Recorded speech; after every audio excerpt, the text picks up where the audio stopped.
Welcome, everybody, to another episode of Dungeons & Dragons Waterdeep Dragon Heist. This is 5th edition Dungeons & Dragons, and yeah, we're on episode number 9 now, I believe, if I'm not mistaken. And last we left off, our group was exploring their new manor house. It's wonderful. So I'm Valen. I'm the Dungeon Master, and I'll be running the game. Please don't tell any secrets to those that are our players, but otherwise you're welcome to discuss and chat. And we're missing Vern today, aka Ravin. He may join partway through. We'll see. But he had something come up last minute there. Otherwise, we're going to continue on and introduce other people. We have here Lissa and Mr. Monkey. I am playing.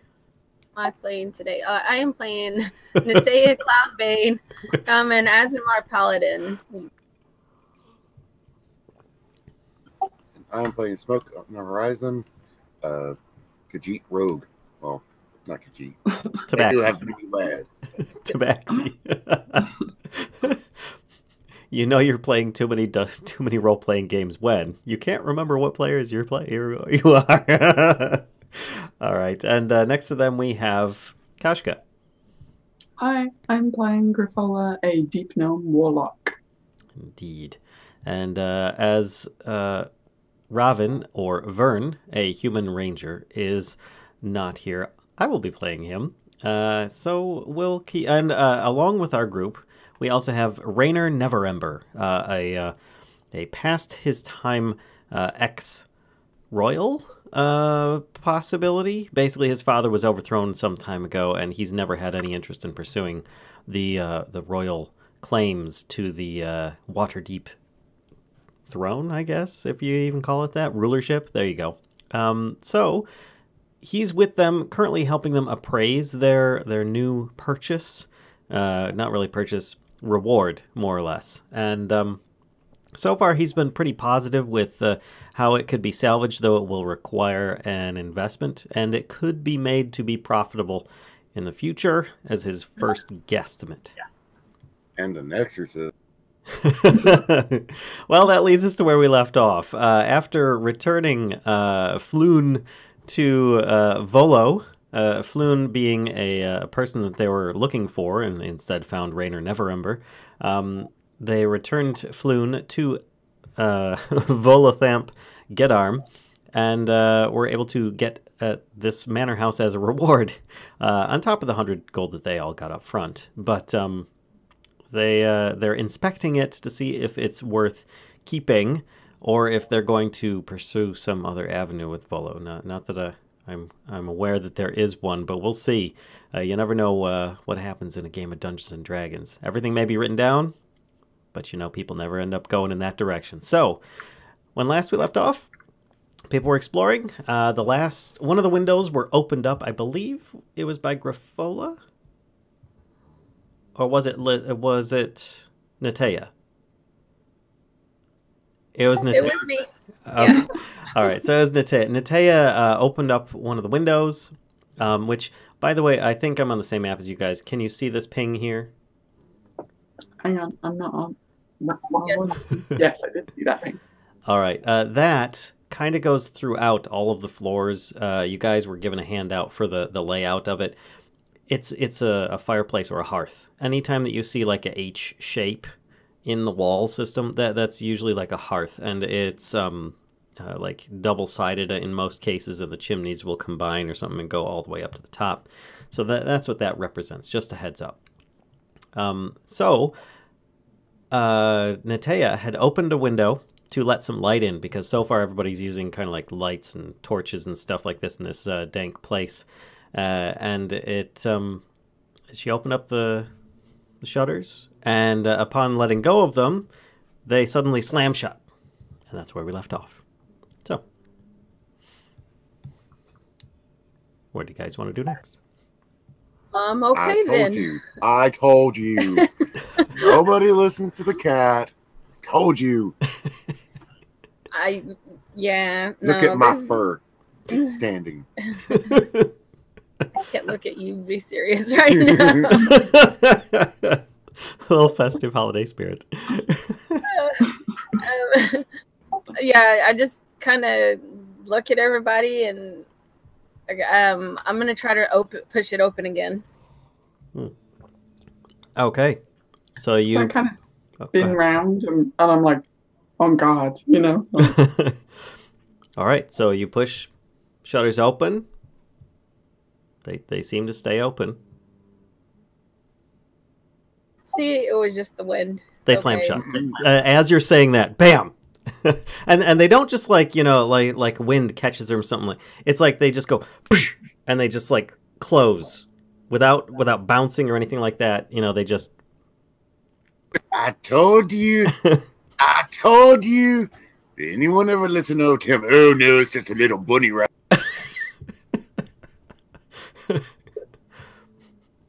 Well, I cast detect magic. Yeah, I was gonna say, could one of you guys who have magic do this? All right. So I think that you already had done this, but just in case, you still don't detect any magical presences. And I'm assuming that you're kind of panning around looking for something as well. No. Nope. I say it must be a spirit. This place is clearly haunted. That's what I've been telling you. Can we go out?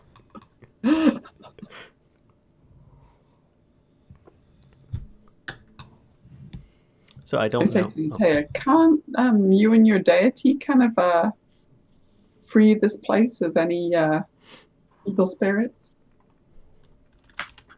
Yeah, somebody did not spec like that.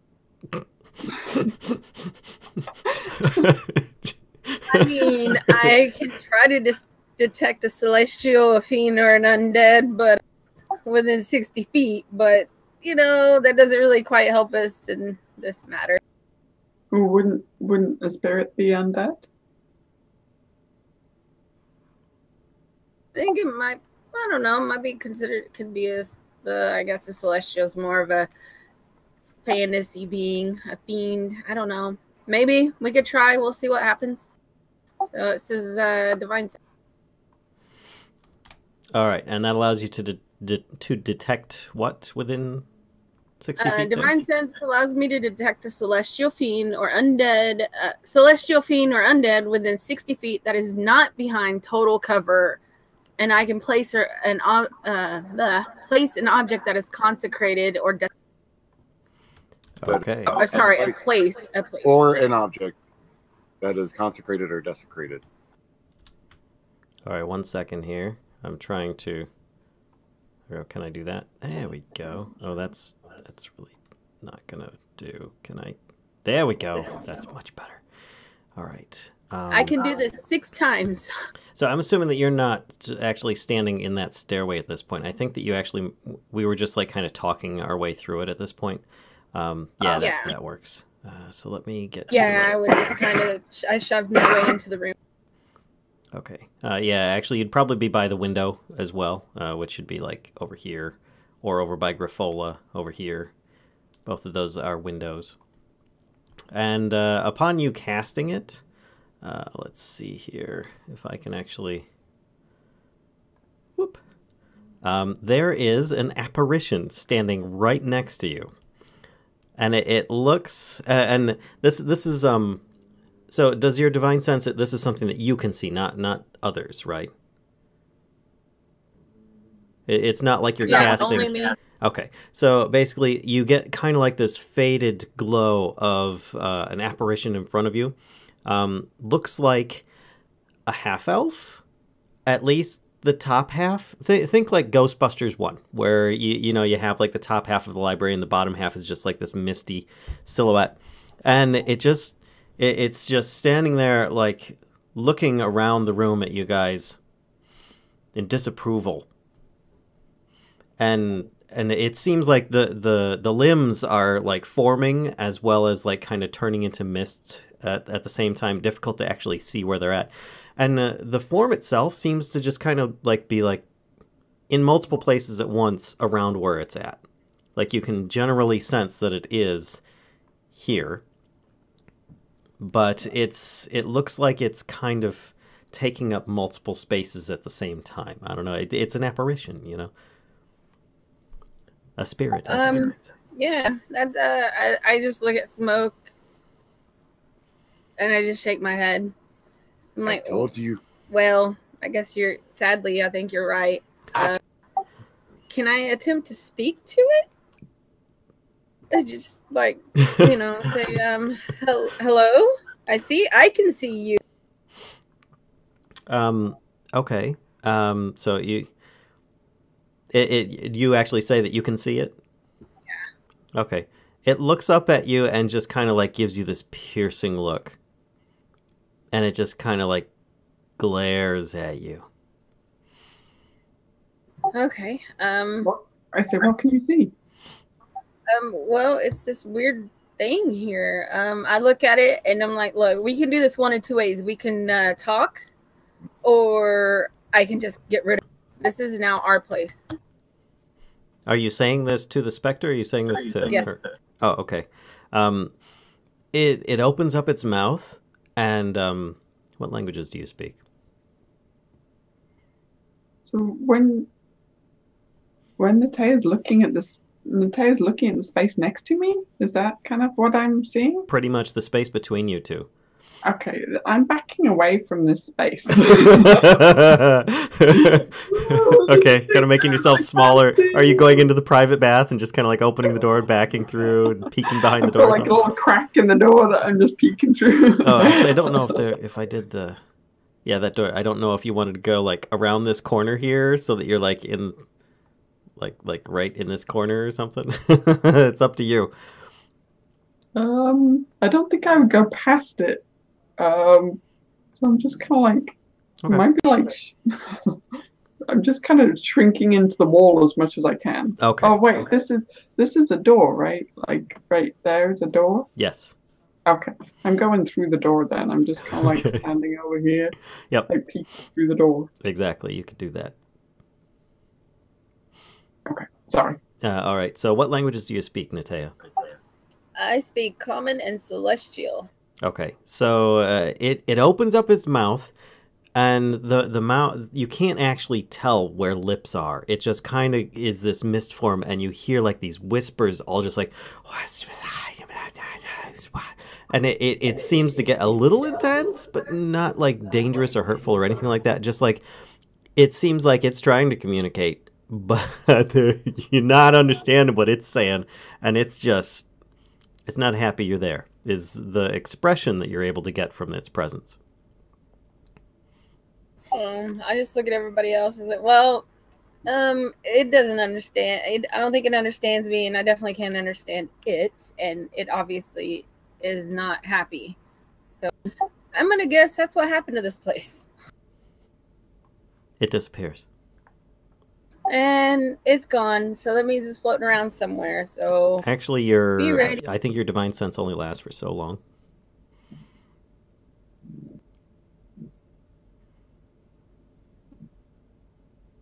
I'll have to look it up. It doesn't say on my sheet, so we'll look it up. But I can do it up to 6 times. So yeah, I'm I sure think it lasts for like probably 6 seconds or something. But you see it just kind of like go, and it like just turns into like this fog along the floor, and then it just kind of you don't know if your visibility of this power is worn off, or if it moved away or what.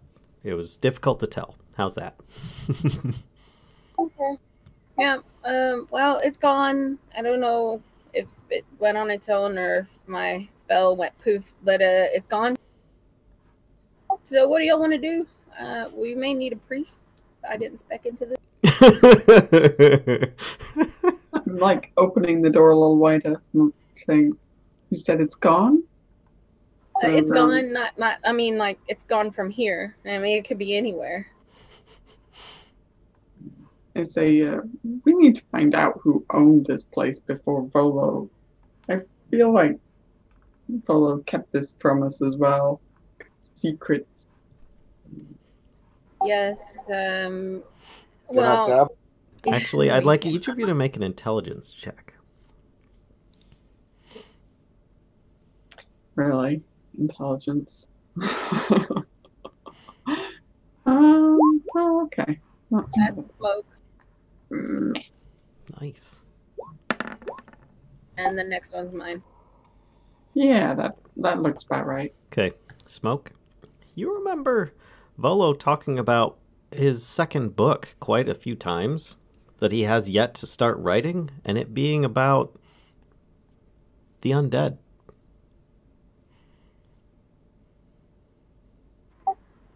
Okay.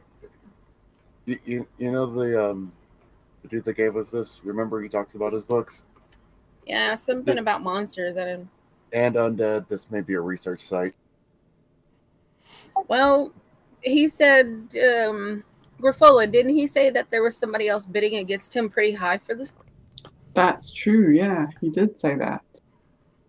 Okay, so I look at Rainer and Burn, and I'm like, hey, do you two mind going and getting Volo and dragging him here? Well, ask him if he'll come here. No, just dragging. Drag him. I don't care how he gets here. Just tell him he should probably come here. At this point, Rainer is saying, well, I do think that it would be worth asking him about, but I would think that if this thing is any threat, it probably would have attacked by now. I mean, I didn't see what you saw, but from what I understand, if the undead are intent on injury, they don't hesitate. I mean, yeah, I agree. It would have attacked me immediately when I guess when it realized I could see it, and it didn't. I think the whole window thing is more like trying to get our attention because it looked like it was trying to speak to me. I heard a bunch of whispers, but I couldn't understand it. So maybe if we get Volo here with his ideas of undead or whatever, maybe he can help us understand it, or maybe he might know somebody, a priest, a cleric. Says, well, I think that might be a good idea for tomorrow. I doubt that we'd be able to reach him today, as he's as we saw, reunited with Floon, and I think that they headed off as soon as we left the tavern. Well, we can leave a message at the tavern for him. I mean, that's not a problem. But I could leave the message for you as I'll be heading back that direction. yeah, I guess me, Grifola, and Smoke will stay the night here. Are y'all in, right? Grifola's face just turned even wider than it was already. Rainer says, well, I would appreciate at least an escort back out if you're completed with your investigation. And I'm sure that Vola would like to know of your interest and if he can set up the appointment with the magistrate. Either way, I would probably rely upon him for at least some more contacts in town if you intend on restoring this building. He does have quite a few. Yeah. Rainer, why you have to be such a pain in the butt, right? Okay, I guess we'll all go. We'll hold hands and we'll go to the yawning portal back where we were. We'll rest up. And, you know, I'm sure y'all are probably hungry and there's obviously no food here, so... Says, well, there were those cots downstairs. They looked like they would be usable if you wanted to stay here. Save yourself the coin. No, I think it's well worth the coin to not stay in the haunted manor. Thank you. There might be feathers, haunted feathers. The only ghost feathers I want are yours. Now let's go. All right, so I think you guys have actually fully explored... Oh, no, you didn't. You didn't. I think that's where we left off was... Oh, right. The duration for the divine sense is till the end of my next turn, so basically pretty short. All right. So can you see this ping here? No. All right, let me get on a different layer then. Hold on. How about get on our now? level? Yes. All right. Something I forgot to mention is that in this room there is this rectangle. That is actually a ladder that goes up to the turret peak. And something I did neglect to mention is that this manor house stands a full story and a half taller than all the other houses in this area. So it's like a centerpiece of this road. Then I oh, cool. Yeah, that's pretty interesting. What do you think they were protecting here? I mean, surely something like this, I would understand being close to the wall or whatever, but in middle of town? Maybe it was more of like a status symbol than, you know. Maybe that's where your little ghost friend killed themselves. I mean, you can go up there and see if she'll fling you off. I mean, I'm no necromancer, and I don't think Grifola is as creepy as she can be sometimes. I don't think she's a necromancer either, can raise you. No, but I do want to go up there because if there's windows up there, it will be able to see all over the city. Or at least a lot of it. So so Grifola's kind of like edging towards the ladder, kind of starting to climb it. I just slowly like sneak behind Grifola and just pick her up and push her into the door to the ladder. I was like, okay, you volunteered. and it's like half ladder, half super steep staircase, more or less. And you there's actually no hand railing on this. You just have to kind of grab onto the side. It's really awkward, especially since it was made for like a medium-sized person and you're a little bit small. You have the lower sense of gravity, but just reaching to the side so far away and grabbing onto these really thick wooden rails with your smaller hands is a bit difficult. But you're able to manage it all right. You get to the top. The door isn't locked or anything. It just opens up. It's like a little trap door. Help keep some draft out. There is a little bit of a breeze up there. And you get up to the turret peak. Let's drag you over here. Boop. And it's 3 windows that are very poorly boarded up, actually. You can see through, and you do have a pretty decent view around a bit of the city. I mean, you can see like that there's some different hills and stuff in the city and so on. You're not too far from the wall. And as you guys are as you're climbing up the ladder, Rainer says, well, Waterdeep does have a long history of having gone through some wars in the past. I mean, there's reason why this is called Troll Skull Alley, after all, and there's always the giants, and, well, there were many wars had here. Even the Guardians were summoned once, but I'll not get into that. Anyway, Vern, would you mind escorting me down so I can head out for the evening? Sure thing. Then he escorts him. And then you head up, and you're able to see out these windows through the cracks. Kind of a little bit of a climb up and peeking through and stuff. Some of the boards you could probably pull away easy enough.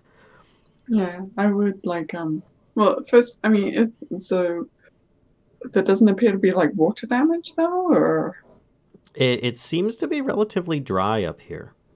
okay. I might pull a couple of the boards away then, not even thinking about like letting rain in. Okay. And a couple of birds come out of like the ceiling cavity above you. Sorry. It's just like a peak. And it doesn't seem like it really... If it did have any water damage, it seemed to run out. Make a perception check. I'm just under her, pushing her feet, like, what's up there? Hurry, I want to see.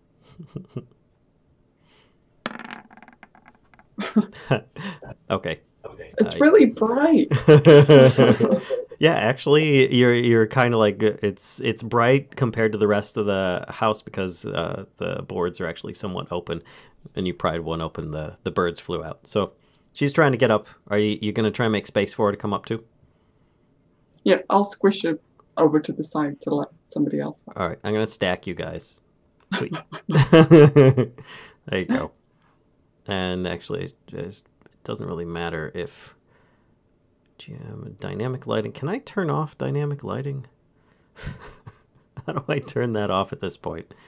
Oh. It's in the page setting. Ah, okay. So here, let me see if I can do that at this point, because I think you guys don't really need it anymore. Explode it all. Yeah. So let's do force line of sight. No. Dynamic. No. And global illumination. Sure, that sounds fine. We'll hit OK. How's that? Oh, I'm good. Yeah. You guys can see everything now? Mm-hmm. Okay, cool.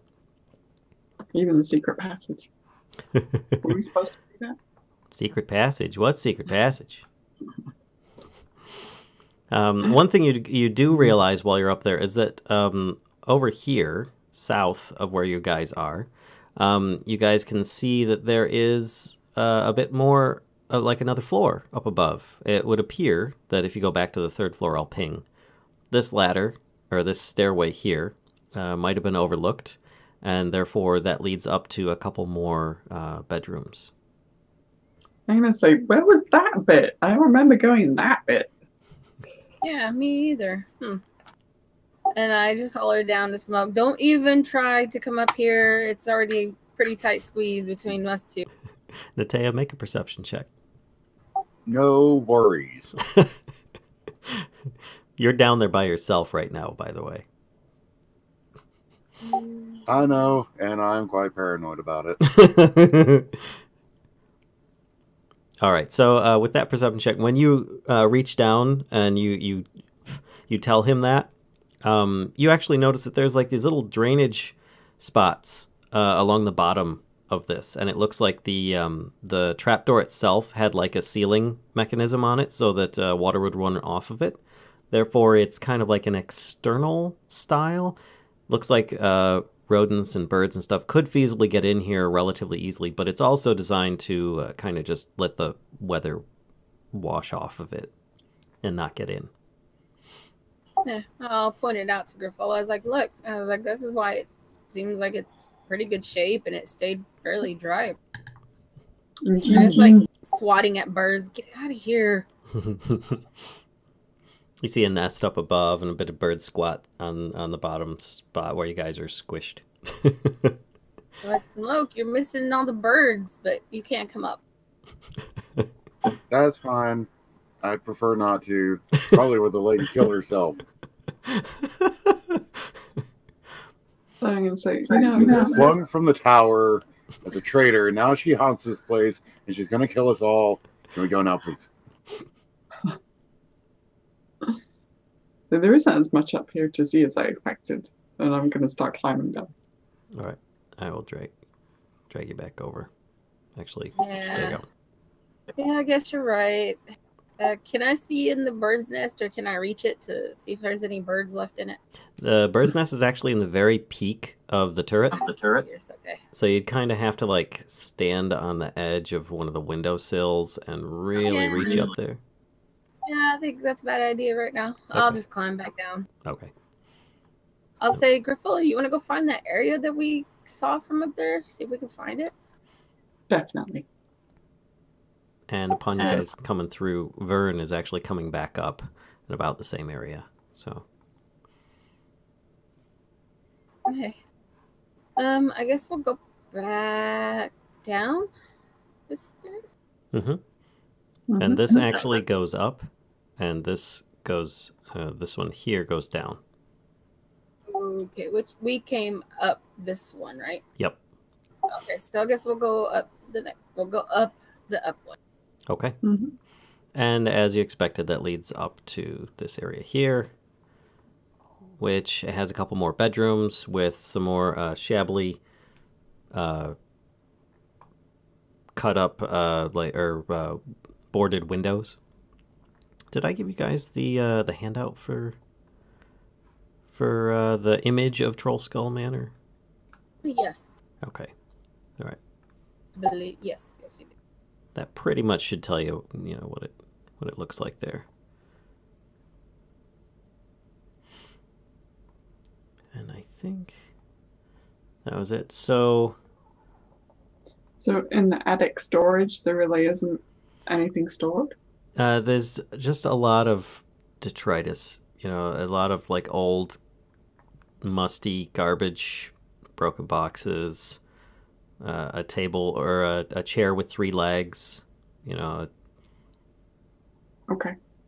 box Junk, filled with like basically. rusted knickknacks and stuff in it. Things that, if you like gathered everything in the entire house that was metal and smelted it down, you might be able to get a few copper out of it. It's more or less you just got a lot of garbage in here. Which is what you usually find in haunted manors. Yeah. I guess you could try. I mean, it's feasible that the cots that were in there, in the, I think it's in the common room, were, which actually I don't know if it says that. I'm gonna try divine sense again up here. Wait, up where? In the attic. Okay. You don't get any pings. It's not up here, whatever that was, so we're okay. Oh no. Undo. No, she made it disappear. Oh crap, I just deleted the entire layer by accident. I was trying to delete a token that I had sitting on the side here. Oh, whew. Okay. That was a little bit of an oh shit moment. No more mana for you guys. See, even the handout's haunted. I guess we'll go back down. I'm gonna go back down to the first floor, All right. the bar room area. Yep. And I rapidly follow. Yeah, he's gonna follow. I'm gonna say, I guess, do we want to set up those cots? Griffel, are you coming down too? Yeah. I do it. Oh, sorry. Oops. Okay.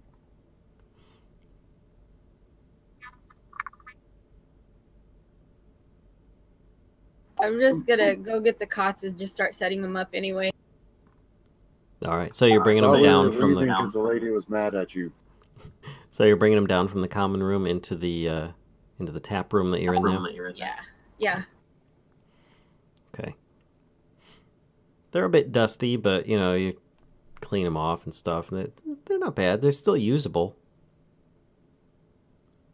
Yep, I'll set them up, and I'm like, well, we could just hang out here, and I could tell y'all some ghost stories.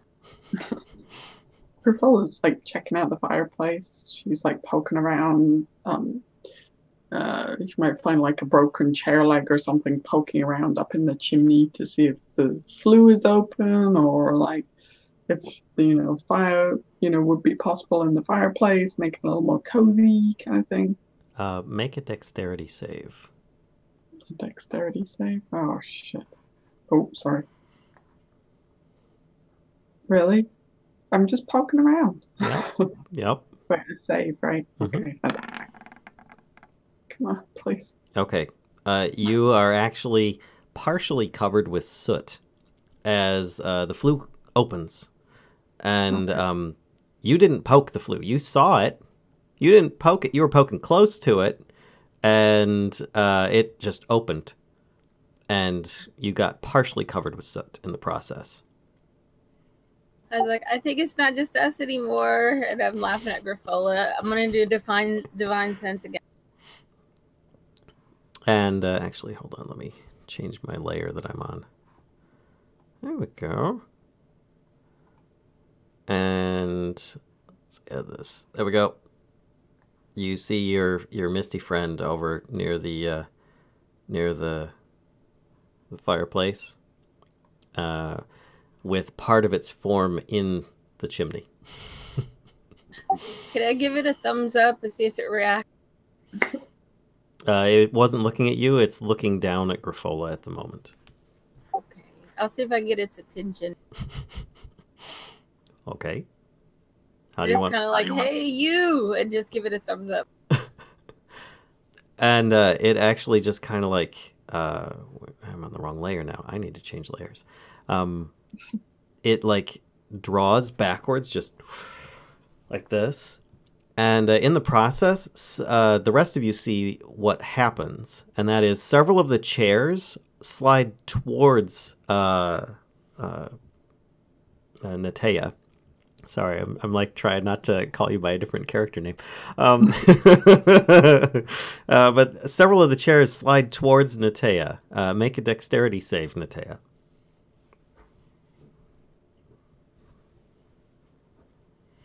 Okay, and you're able to just like sidestep them easily. They just slide towards you, like two or three of them. One of them like tumbles as it comes towards you, and it just kind of like goes poof through the wall.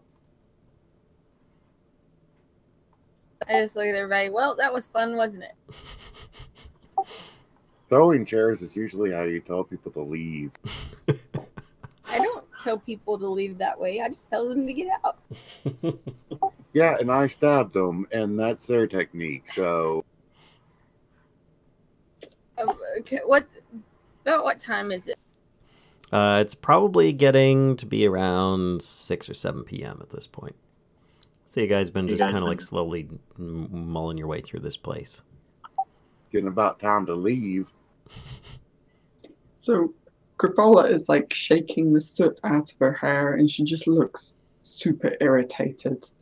And so then she takes like the soot and does this like kind of like she's going into battle, like she puts smudges on her face and everything, and she's like, she sits down in the fireplace cross-legged, and she looks like she's like preparing a spell, and she's just sitting there, and she says, "Nope, this is war."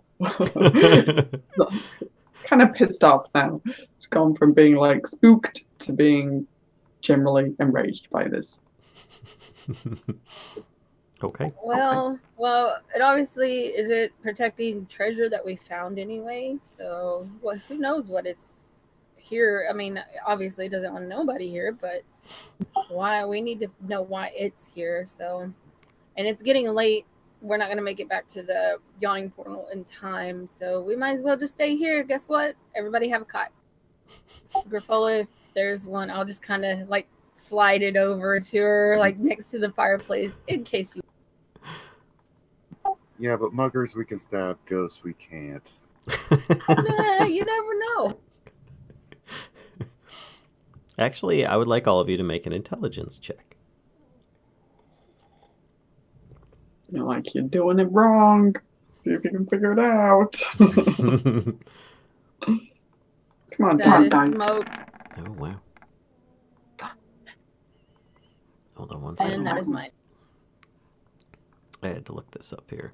Oh, I forgot. There's actually a handout. There we go. Yeah, that worked. Whoa, that's a lot scarier than I expected, but I'm still going to show this to the players.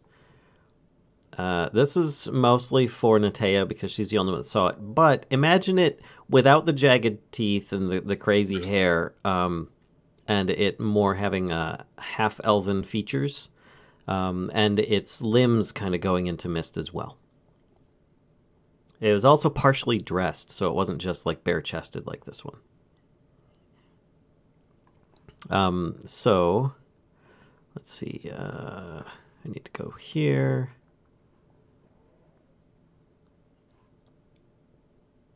I think... Yeah, you guys realize that it... you all rolled really well, actually, with your intelligence. So you think that you might actually be able to damage it if you wanted to. But often battles with undead can be very draining in negative ways, and not just like stamina or hit points, but in other ways as well. I say we stay here. Just I'll not mess with it. Try not to provoke it. I know, Griffola, you're pretty angry right now, but we just at least try to hold off till the morning. Maybe Volo will get here and we can figure out what to do. Actually, oh, sorry. I did. Go ahead. Go ahead. Well, it's just out of the spell book. I was wondering if Griffola wanted to read it because it might have something in it that could be useful. Sure, I like reading spell books. And Griffola, you do realize that you guys think you might be able to hurt it if you had magical attacks. I have magical attacks. Mm-hmm. But no. I have no magical attacks. What are you talking about? You've got Natea. I just Okay, I'll just swing her by her feet. And I'm saying, like, out loud to this spirit, I'm saying, enough of the pranks. Why don't you just talk to us? And you actually, all of you visibly see and hear a couple of thumps on the like the ceiling above. In the general area, some like dust comes down in the process. Just two thump, thump. Well, this is going to be a long night. Say, I don't generally understand what that means. Perhaps you could try a different form of communication. Nothing. Then maybe you should move out. It's our place now. Still nothing. I'm going to start leafing. I kind of like clean my hands off the best I can of all the soot and start leafing through the book that Smoke has passed to me. Okay. Make an arcane check, I guess. I think is what it's called. Arcana. Arcana check, thank you. One Arcana check coming up. How about complete crap? That's what that from. Actually, let me bring up your character page here. What the hell? Dice hate me. I'm not a very good magic person. Let's see. What spells do you have? This is What? the wrong kind of magic. What the heck spell is that? Hey, never you mind. Okay. You want me to cast it? No. I can click on it to see the description. It doesn't say anything. Okay. The reason I'm checking is because I want to know if any of these are spells that you already know. Oh, okay. So is that an actual spell, or is that you having fun? That's me. Okay. Being weird. So You recognize 2 of the spells in the book, and that it looks like there are 3 others that you can't identify. One of them is Unseen Servant, and another one is Witch Bolt. So also don't forget though that I have the thing. Did I not put that on here? Thing? Where the hell did I put that? Oh, no. I was thinking about like detect magic. But anyway, okay. So I recognize Unseen Servant and Witch Bolt. Yep. And there are 3 more that I don't recognize, you said? Correct. Okay. 4 more. Sorry, 4 more. Not 3 more, 4 more. What's my understanding of how I could use this book? Usually spellbooks like this are used by wizards. And scrolls can be used, or scrolls can be made from spellbooks like this, or this can be sold as a resource for scroll making. So potentially somebody might want to buy this and use it for scroll making or their own wizard's book, which would be unlikely because they would have to like rewrite it into their own book, which would take time and materials and everything. But they're all. It looks like these are relatively, simpler spells. Just you haven't taken the time to study these other ones. Okay. Can I spend some more time trying to figure them out during the evening? Sure. Okay. Then I would like to do that. Okay. Anything anybody else wants to do for the evening? Or are you just kind of settling in for the night then? Yeah, I'm just gonna kind of settle in. Periodically, I'll stop reading and say, "We're not leaving." I really, really wish that I had been born a shaman. That could be arranged. You did just get a level up. No, No, it's in my backstory that I haven't finished yet. I'll send it to you when I'm done. All right. So the night goes on.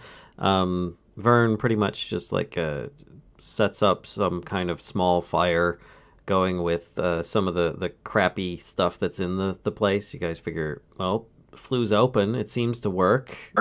I thought Vern was taking what's-his-face back to the yawning portal. He did, but you ran into him on the way back down. He was on his way back up. He wasn't taking him all the way to the yawning portal. He just let him out because he couldn't see his way. So he pretty much lights a fire so that you guys have, or at least he has some light for the evening, and also it makes it a lot easier to read, considering that otherwise you're just getting like you've got a book in your hand and it's difficult to read by. So with that, Kashka, I'd like you to make another Arcana check for your study this evening. Yay! Come on, dice. Ooh. Please. Please, have mercy, dice. Oh, well done. So you're able to figure out 3 of the 4 spells in there. One of which is False Life. Another one is Disguise Self. And the third one is Burning Hands. So can I trade False Life for the one that I couldn't figure out because I know False Life? Oh, you know False Life. Okay. Well, then, yeah, you understand all of them at this point. Sorry, I didn't know that you had that one. It's okay. Shield. Yep. Right, hang on. I need to write this down somewhere. Hang on. Actually, I will make it easy for you. I will copy and paste. Okay. Thank you. There you go. Burning hand. Okay. And in a metagaming manner, these are all relatively very low level spells. So, like first level spells or less. Okay. Got it. Thank you. But they might be useful against, ghosts and whatnot. Well, here's the thing, though. You're not a wizard. It's not your own book, even if you were. So you wouldn't be able to cast from it. You can like make scrolls from it per chance if you have the abilities to do so and the materials. But otherwise, it's a resource that could be sold. Yeah, no, I don't think I can cast from it, but we could probably make some money from it. Okay. That's nice. In fact, there's a bookshop that you guys were in earlier. Yeah, maybe I shouldn't be the one trying to sell it. I don't think that guy likes me. All right. Okay. I'll try to sell it if you can't, like, tactically use it now. Well, I'm assuming that, this pretty much went on throughout the night, kind of like dozing, and you guys all like haphazardly trying to sleep with the occasional like thump or something falling off of the edge of a bar or some. You just hear these little random noises. On occasion, you might actually hear some rats or mice or something like that. I'm actually the opposite. I'm not trying to sleep. I'm trying to stay awake because I'm like determined that I'm going to catch this ghost, specter in some kind of form. So I'm trying to stay awake and see it. Okay. Make a perception check. This will be for the evening. Evening. Okay. Big bucks, no whammies. Okay. At one point during the night, because you hear lots of like little bumps and things and little scratches here and there from mice or something, at one point you actually were able to see an ashtray, at least that's what you think it might have been, mid-air, because it had already been pushed off something. You heard it sliding. You turned and you saw it was already falling off of the bar table, and it just like lands on the ground, dink, and it kind of like finishes breaking because it was obviously not exactly in the best shape to begin with. And at that I say, you're being ridiculous. And there's nothing. Where do I think that thumping came from earlier? Like the common room? Yes. Can I can I head up there if everybody else is sleeping? Yeah. Yeah. Go ahead and put yourself up there. Can you see? I do have dark vision. Do you have? Are there words here visible to you guys? I don't think that they're visible. No. All right. No, Layer. Token layer. There. How's that? All right. Cool. Yeah, I'll probably like just stand in the doorway kind of thing. Token layer. Actually, that's the wrong doorway, isn't it? Because I would have come in over here. That's the doorway up, right? Yeah, basically, you guys would have had to go. You would have to go outside and go back up the exterior door. Yeah. Okay. I'm gonna so just kind of stand in the doorway. There we go. All right, and you see the scrape marks of the cots that were dragged out and brought around and stuff, and looks like there's a bunch of like old rags and things, and there's no footprints or anything that you see, but except for the ones that you guys made.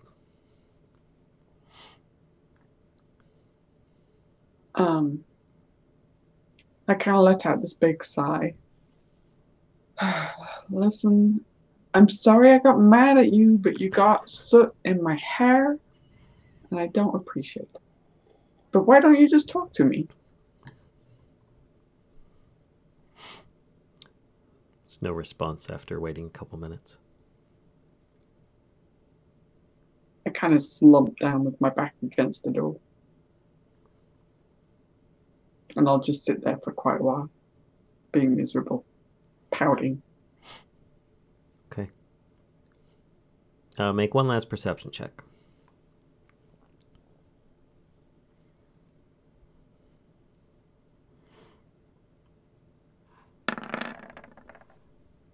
Okay. So Wearing a good rolls. I'm assuming that at some point you're going to go back down the stairs. Yeah. All right. You see some kind of like marks in the dust. Look like it was a word or something like that, and then just like this, like a little cloud of dust like sweeps it up towards you. I draw a smiley face in the dust. Okay. That was it. For the rest of the evening, it's more or Hello. less. In the dust. For the rest of the night, it's pretty much just going to be like random knocks and bumps and things like that. Then I go back down to the main room where everybody else is and just hang out there, trying not to fall asleep. Okay. All right, you can do that. You guys were pretty well rested before you came here, so. All right, so it's morning. The fire is nothing but some low embers at this point. Why don't you come on back down to the first floor? Unless you're staying up there. No, I'll come back down and like sit by. Let's see if I can move Vern over here. Vern is actually kind of poking at the coals. Excuse me, taking up, making some snaps and some cracks, starting to wake people up as he's breaking down the remnants of a half-rotted stool and tossing it in there, trying to burn that to get a fire going. Again, the room seems to have gotten a little bit chilly overnight, but it was a lot warmer than it was when you guys first got here because the fire that had been going.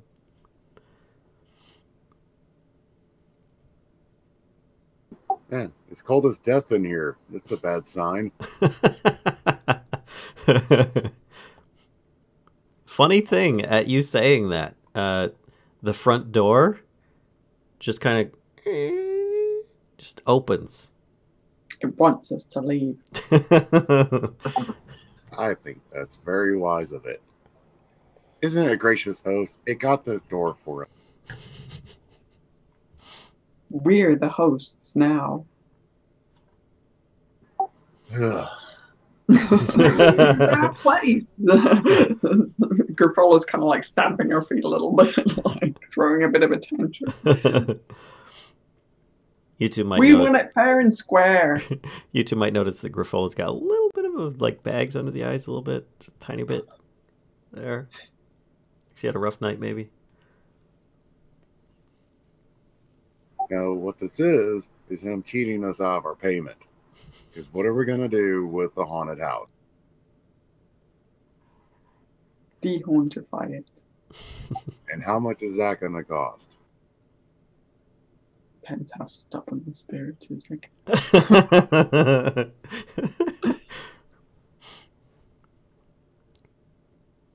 So what you guys gonna do? We need to find a way to talk to it. It won't talk to me, but maybe it's because it doesn't speak the same language as me. I don't know. I tried, and you saw it didn't want to talk, and then it threw chairs at me. So I have a feeling it's a dog person.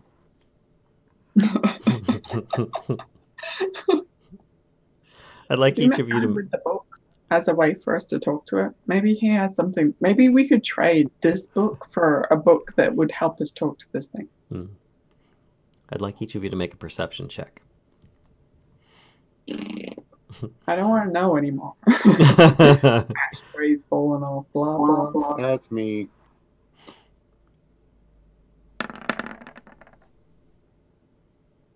Oh, nice. Okay, so pretty much everybody.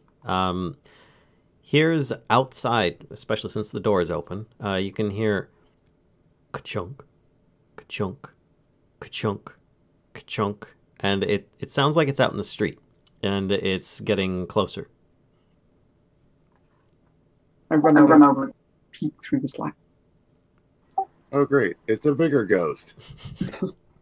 You can see what looks like a dwarven woman walking along with a shield guardian. And she stops and looks up at the place, and the shield, and you hear the ka-chunk, ka-chunk, and it stops as well. And they're both just kind of looking up at the place at this point. Actually, the guardian is looking at her. She's looking up at the building. Huh. I wonder if that's what the ghost wanted us to see. Maybe she doesn't like short people. Clearly. I just shake my head. I'm gonna step out on the first step and, kind of like wave. I'm like, hey there, how are you? And look at the construct like, okay. You see a female dwarf that is standing out there, obviously. She looks like she's kind of dressed nicely. Kind of like half armored, half nice dress. Out for a morning stroll with her shield guardian, I guess. And she's looking at the open door that you just walked out of. Apparently that caught her attention. And she is surprised to see someone walk out. And she's like, oh, hail. I was like, yeah. I was like, my name's Natea. You look surprised to see somebody. I assume because this place has been empty for so long. But me and my companions are the new owners of this place. She says, oh, you don't say. And she actually says, and she starts like walking up to you a little bit so that you can like have more of a conversation and less talking across the street.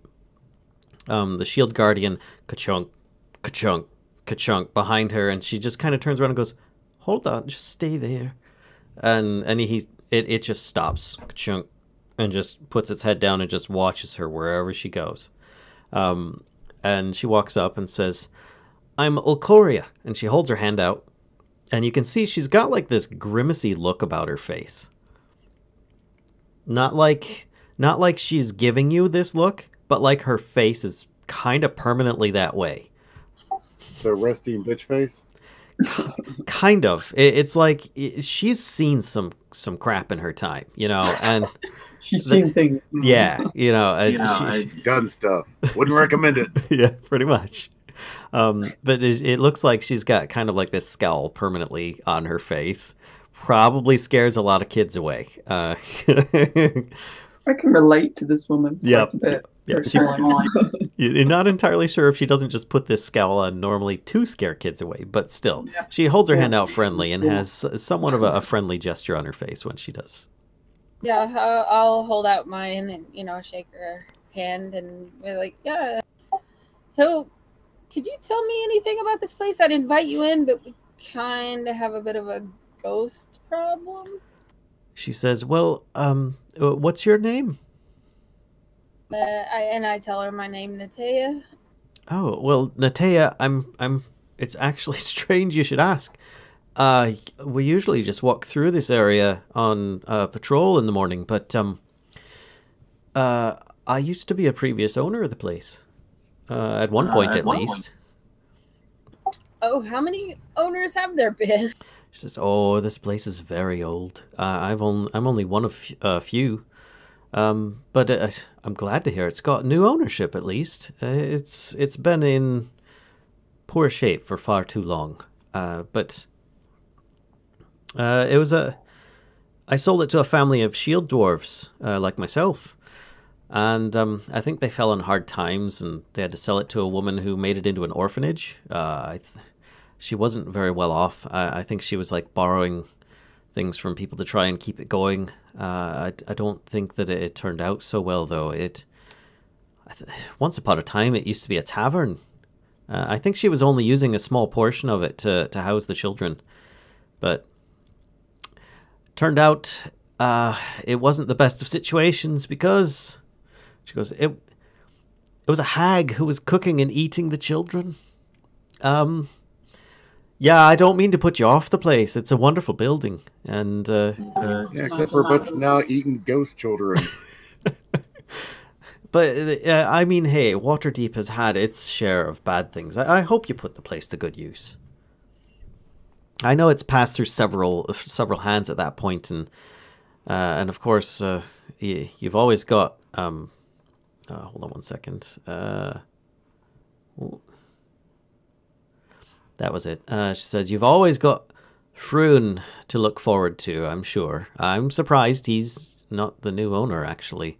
Didn't this place come up for auction not long ago? Yes, and the person who won it, we kind of procured it from him as payment for some jobs that we did. By chance, this hag, did she happen to look like a half elf?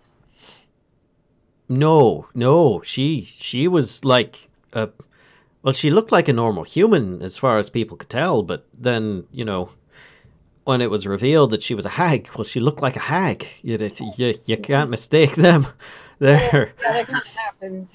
Any half elves here other than possible orphans? But I mean, you know. I couldn't really recall. It's actually changed hands quite several times since that incident, but I mean that's the most the one that I remember most, because it changed hands recently after I had sold it, and that's when that happened, and I couldn't bear the thought of it anymore. But I still wander by here just in case there's ever any trouble, and it's kind of and she kind of looks up and down and she goes, I don't mean any offense. It's kind of an eyesore compared to the rest of the area here, but I still think it can be restored. Are you planning on doing that? She actually kind of like lights up a little bit, and you see what looks like a tiniest bit of a smile. Yeah, we were planning on doing that after we take care of this pest problem that's going on. It's set up nicely for a tavern already, so I mean that's a plus. Okay. Well, if you do end up restoring it and set it up as a tavern or anything, I'll be glad to be one of your patrons. She says, I'm sure I'll be back here in the, you know, I typically pass through here at least once a day, if not sometime in the morning, so I'm sure I'll see you again. Okay, well, thanks for the information. And yeah, once we get set up and everything, feel free to come. Right. I kind of step forward and say, and you never had any ghost issues while you were living here? She says, no, I didn't have any. But hey, you know, if you get set up and you have undesirables appearing, and she looks down the alley. Actually, let me bring you guys over to, whoops, drag you guys with me to here. See if I can, let's recall this. She looks down in, where's my arrow? This direction. If you can see my arrow. Mm-hmm. She looks down on this arrow and says, if you get any undesirables and you need some protections set up, I might be able to help set up against something like that.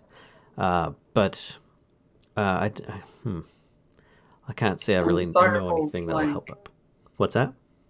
I say to her, undesirables like things that should remain dead. And she kind of like half reaches out and says, I don't think I've met you yet. I'm actually, I just closed the thing. I'm Ulcoria. And she holds her hand out. I hold out my hand and shake it and introduce myself. I say, I'm Grifola. And what was it you were asking? What kind of undesirables should we be concerned about? She says, well, Froon, I believe, was somebody, and at this point, Vern walks up and goes, Froon, that was the name. I got it confused with Floon. That's who my contact told me about. He was the guy that was bidding against Volo. And she goes, yes, I was actually at the bidding. I figured I'd check out to see how, if it didn't go for very much, I might have thrown in a few coin myself, but it went for more than I anticipated, and Froon put up quite an affront against Volo, but in the end, I believe Volo ended up getting it. He's quite the character, yeah, anyway, I don't think Froon was too fond of it, and I don't think he'll take kindly to anybody that's got this place, because he's sunk in just about everything he's got into his place down there, but I'll not drink there. It's not my kind of place. I lean in and say, so those are the undesirables you mean? He says, well, you never can tell if somebody is going to be neighborly or a little too neighborly, if you know what I mean. I kind of look sideways. No, I have no idea what you mean. I've just got this really blank look on my face, I have no idea what she's talking about. She says, well, either way, if you have people giving you any trouble, I offer services to business owners to set up magical wards, if you so desire. I'm just out and straight with it there. Oh, I appreciate your forthrightness. Can you set up wards against undead? Yeah, do you do exorcisms? No, nothing quite so fancy, but... it's more basically, let's see, how can I put it in simplest terms? Safety against burglary or intruders, and it would most likely harm, if not kill, those that tried to do so. Oh, excellent. It isn't an easy thing for me to do, though, and it does cost a bit. What if you're just kind of normally a burglar, but you kind of sort of live? The idea is I could set it up how you'd like. If you wanted to have a passphrase, if you wanted to have a secret knock or something like that, I could set that up for you. I've had plenty of people choose many different ways of deactivating it temporarily so that they can pass. Well, yes, we'll definitely keep that in mind, especially if we may possibly have problems with this guy down the road. So thank you very much for informing us and letting us know. You're welcome. I look forward to what you do with the place. And she just heads back towards her shield guardian and kind of gives you a little bit of a wave and back on her way. So maybe we should just burn down Froon's place. Hey, that might please the ghost. If you guys look down the alley down here, actually, yeah, right here is Froon's Brews. Yeah, let's burn that place down. Will that please you, ghost lady? If we burn down the Froon? The door just closes. The front door. Does Froon look like I it's in take that good as shape a or yes. no? Froon's Brews looks okay. It looks a bit small, actually, in comparison to your place. Rather small. I mean, it's okay, but it looks like it's a pub. It doesn't look particularly overdone or underdone from the outside, at least. Just looking down at it from the street.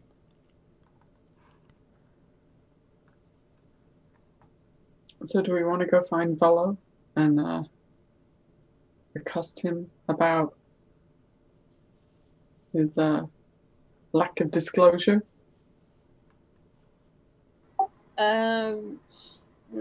Yeah, sure. See if we can find him or whatever. Maybe meet them on their way here. Who knows?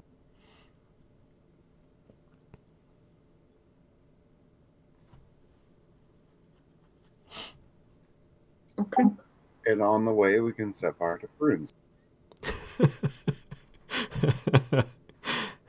Jeez.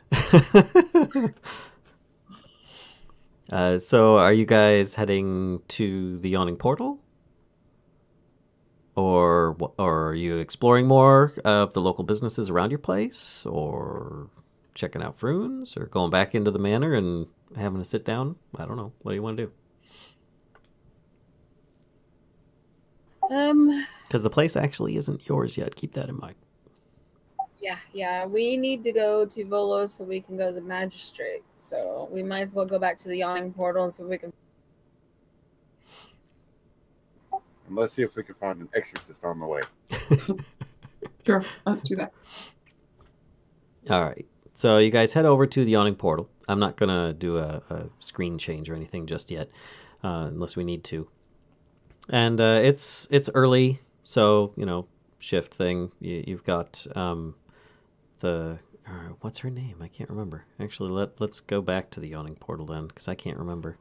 Hui, which is here. Bonnie. That's right. Bonnie's on shift. Excuse me. It's more or less an inn or a hotel at this point, and not much for drinking at.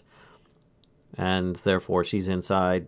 Says, "Oh, hello. How are you today?" I've still got soot all over my face, like the smudges under the eyes. Excuse me. All right. And you see a few people like at tables and whatnot, but you don't see any. You don't see Volo or Floon happening to be around. I'll ask Bonnie. You happen to see the Volo or the rich guy or anything that we were with? She says, "Rich guy." Rainer.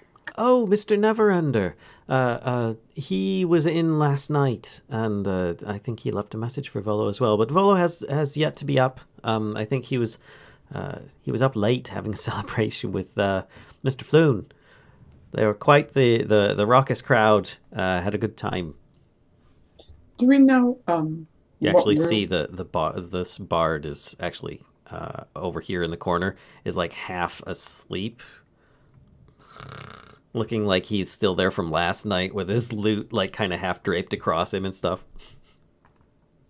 Would we be able to kind of figure out, based on the rooms that we were staying in and seeing kind of approximately where Volo came from and went to when we were staying here, would we be able to approximate which room Volo is in? Make an intelligence check. Meh.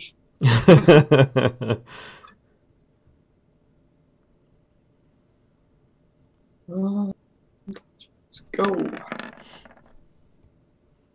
Yes, if you open enough doors, you'd eventually find him. You know that he was on a higher floor. That's about as much as you know.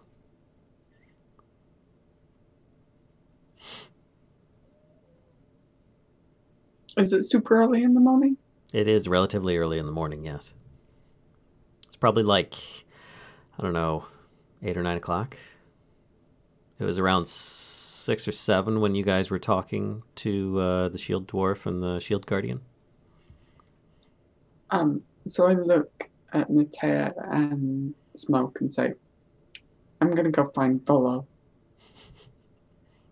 And I kind of make for the stairs. If I think that Bonnie will stop me, then I'll try to be sneaky about it. No, she's not going to stop you from going up the stairs. That's fine. Okay. For all she knows, you know exactly where he's at, and he's going to let you right in. Okay. Hey, Bonnie, do you know any exorcists? And she goes, not that it matters, but why? Oh, you know, ghosts and things. Right, I'd assumed that much. I suppose you could try maybe a clergyman? Great. Where do we find those? At any of the local worshipping places. And she kind of looks around a little uncomfortably and says, I'm not a regular worshipper, I'm sorry. Do I look holy to you?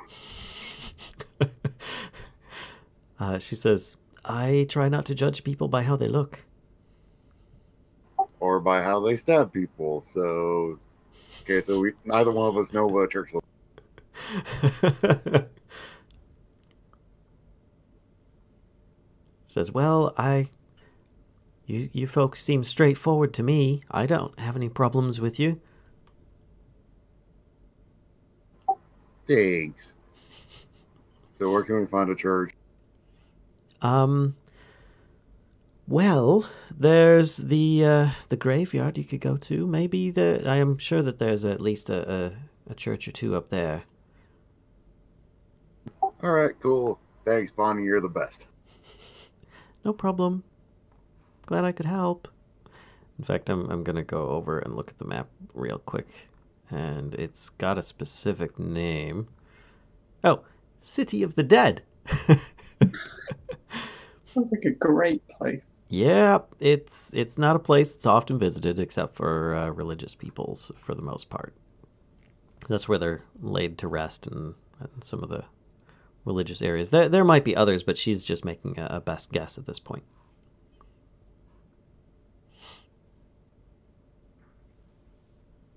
Alright, I guess figured I'd just look at smoke and like just shake my head. Like I'm sure I could find something. Being, kind of a paladin and such. Just kind of tap my symbol. Like I'm sure I could find something. Okay, then let's find out where your symbol is and get one of your own people to do it. I'm like, well, we probably should wait for Griffola, but I don't know how long it's going to take her. She's a short. Vern's there with you, and you see him talking to somebody that he's talked to before.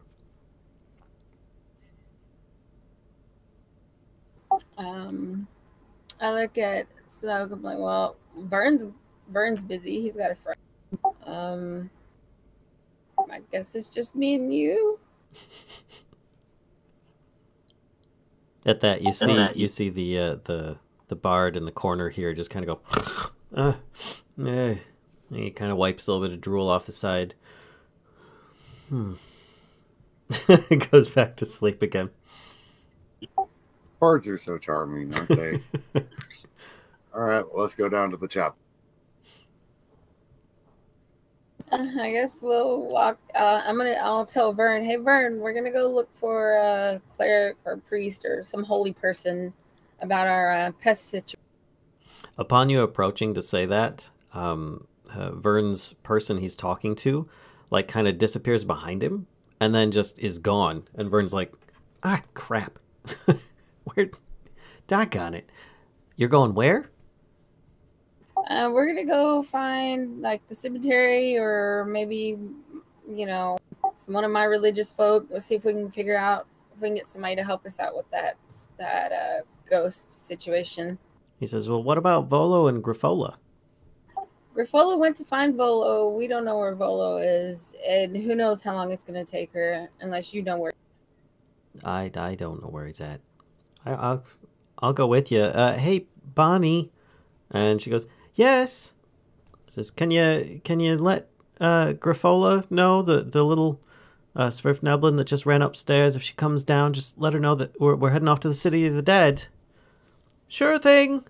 And she just like kind of sticks her head out from the back. Sure thing. And you can see she's like cleaning something at the moment. Then she just tucks her head back in again. Okay, I guess we'll head out, see what we can find. Kings of splitting the party. All right, so let's go with Griffola first. What you doing? Because you got a head start on what before them. So I head up to the floor that I believe Volo is staying on. Okay, and actually let's just experiment and we'll have fun and bring you guys over to this map because it's just a fun map to be on. Not to say this is exactly what it looks like, but you kind of get an idea. Where's Volo? So you guys were on the ground floor, and just somewhere in this area here, wandering around. And Griffola, you think that he's either on the first floor or the second floor. And I have no idea, like, where would we have been staying? You guys were staying on the second floor. And when we were staying there, he was on a floor higher than us, right? Maybe. All right, I'm going to start on the second floor. Okay, what are you going to do? So I'm going to start by going and listening at, well, how many doors are there? Really, I would say there's probably a couple dozen on each floor at least. Okay. It's a big place. So I spend maybe a minute at each door, maybe longer, listening to see if I hear any Volo type snoring. All right. Let's make a general perception check for the floor, shall we? Okay. Okay. So your initial listenings do not produce any results that you're confident of. So it's because I don't hear any snoring, or I hear snoring, but I'm not sure that it's him. You hear snoring in several of the rooms, but you're not sure if any of them are particularly Volo. Unlikely, but you're not. There's still some room for error there. I mean, you can't say that you've ever heard Volo snore before, though. So. Mm-hmm.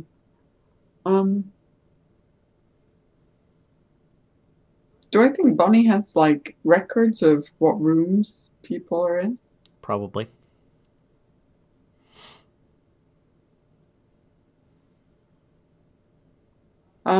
I start trying door handles. Okay. Each one of them is actually latched and locked.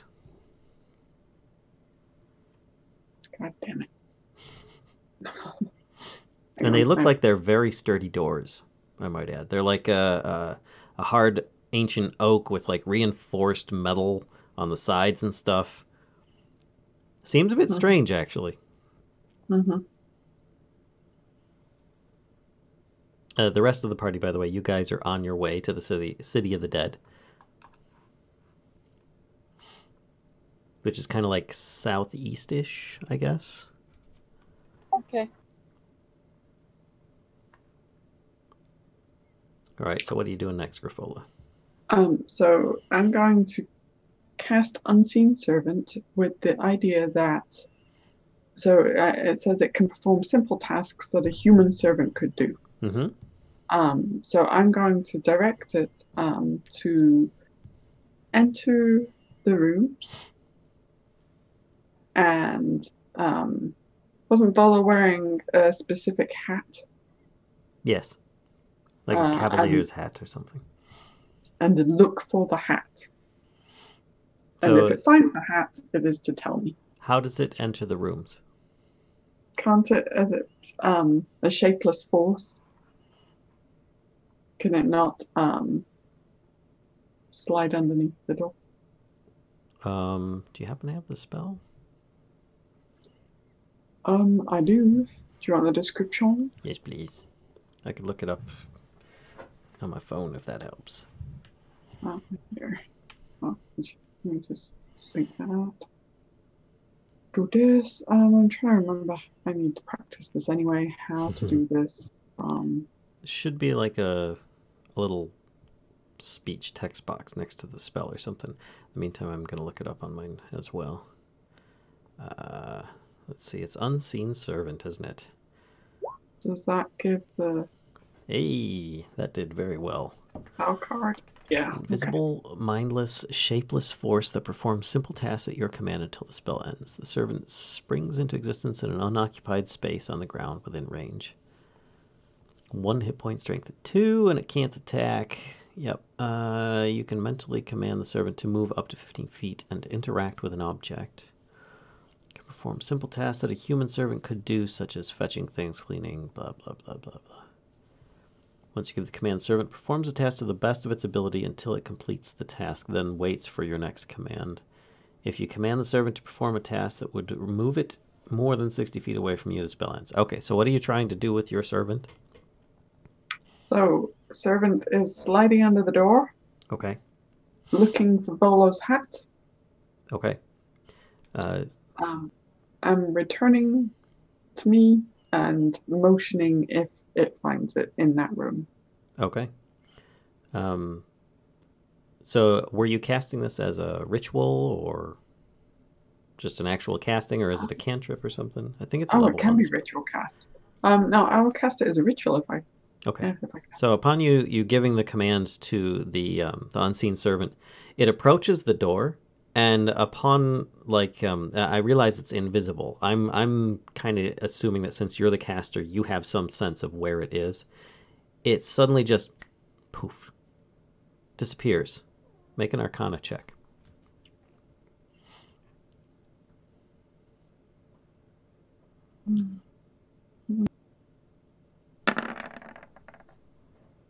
Okay. You're pretty sure that the doors have some kind of magical wards on them. Okay. Then I just go downstairs and I ask Bonnie which room Volo is in.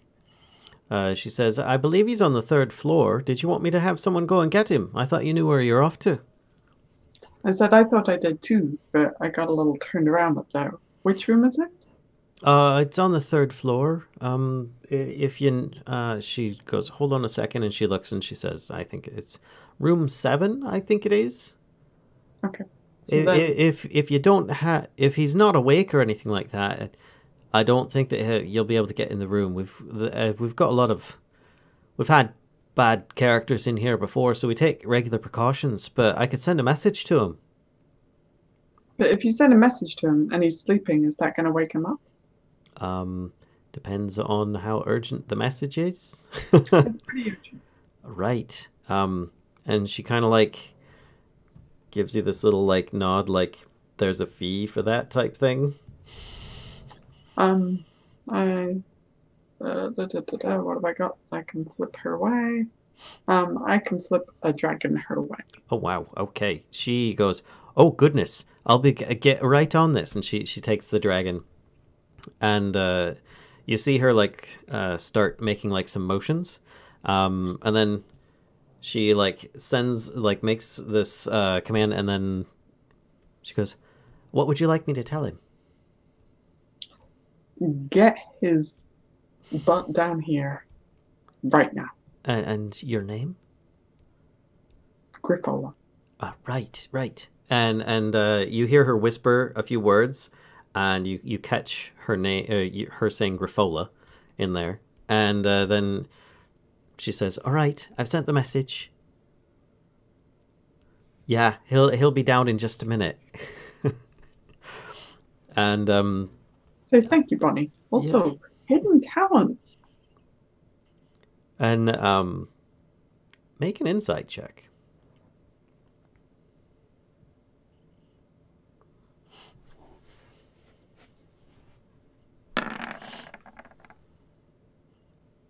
She seemed to get a little bit nervous upon you saying that, and she goes, but perhaps it was just maybe her getting a little bit like embarrassed, like blushing. She goes, "Oh, thank you." There's nothing really, though. I take a seat. Right. And then within a couple minutes, Volo will appear with Floon in tow, both looking a bit beleaguered. Not far off from your appearance, probably. Maybe because you haven't had a sleep last night. But they show up. "Oh, there she is, Griffola." And he comes over and says, "Sorry for the delay. We had a bit of a long night, and we're enjoying a rest in." And he kind of motions down and says, "Bonnie, can we have some breakfast, please? Could I have the usual?" And she goes, "I'm on it. It'll be ready in just a moment." And I say, usual for me too, please, Bonnie. On his tab. She says, "You've already paid for your breakfast, dear." And she goes, I'll get that right for you." And she says, "Do you have any exceptions to it, or will the usual be fine?" It's fine. Right. And she goes in the back, and you hear something shouting in the back, like, "Tea, breakfast!" And then she comes back out and continues like cleaning up stuff, putting a few things away. But Volo and Floon sit down, and they're like, "What can we do for you? What did you think of the manor?" You neglected to tell us that it was already occupied. "I beg your pardon, it was not." Is it perhaps you would like to come and spend the night there, and then you can see how very much occupied it actually is? "Well, I didn't have the place renovated yet or anything, but there's nobody in there." So maybe not of a humanoid form. There was a creature. What? I mean, I did go in there before. I didn't experience anything. I said there is an undead presence who is clearly not happy that we are moving in. Oh, you see, he suddenly starts kind of shifting a bit, looking a little bit uncomfortable, and he's like, right, yes, well. Whoops. Forgot to mention it, did you?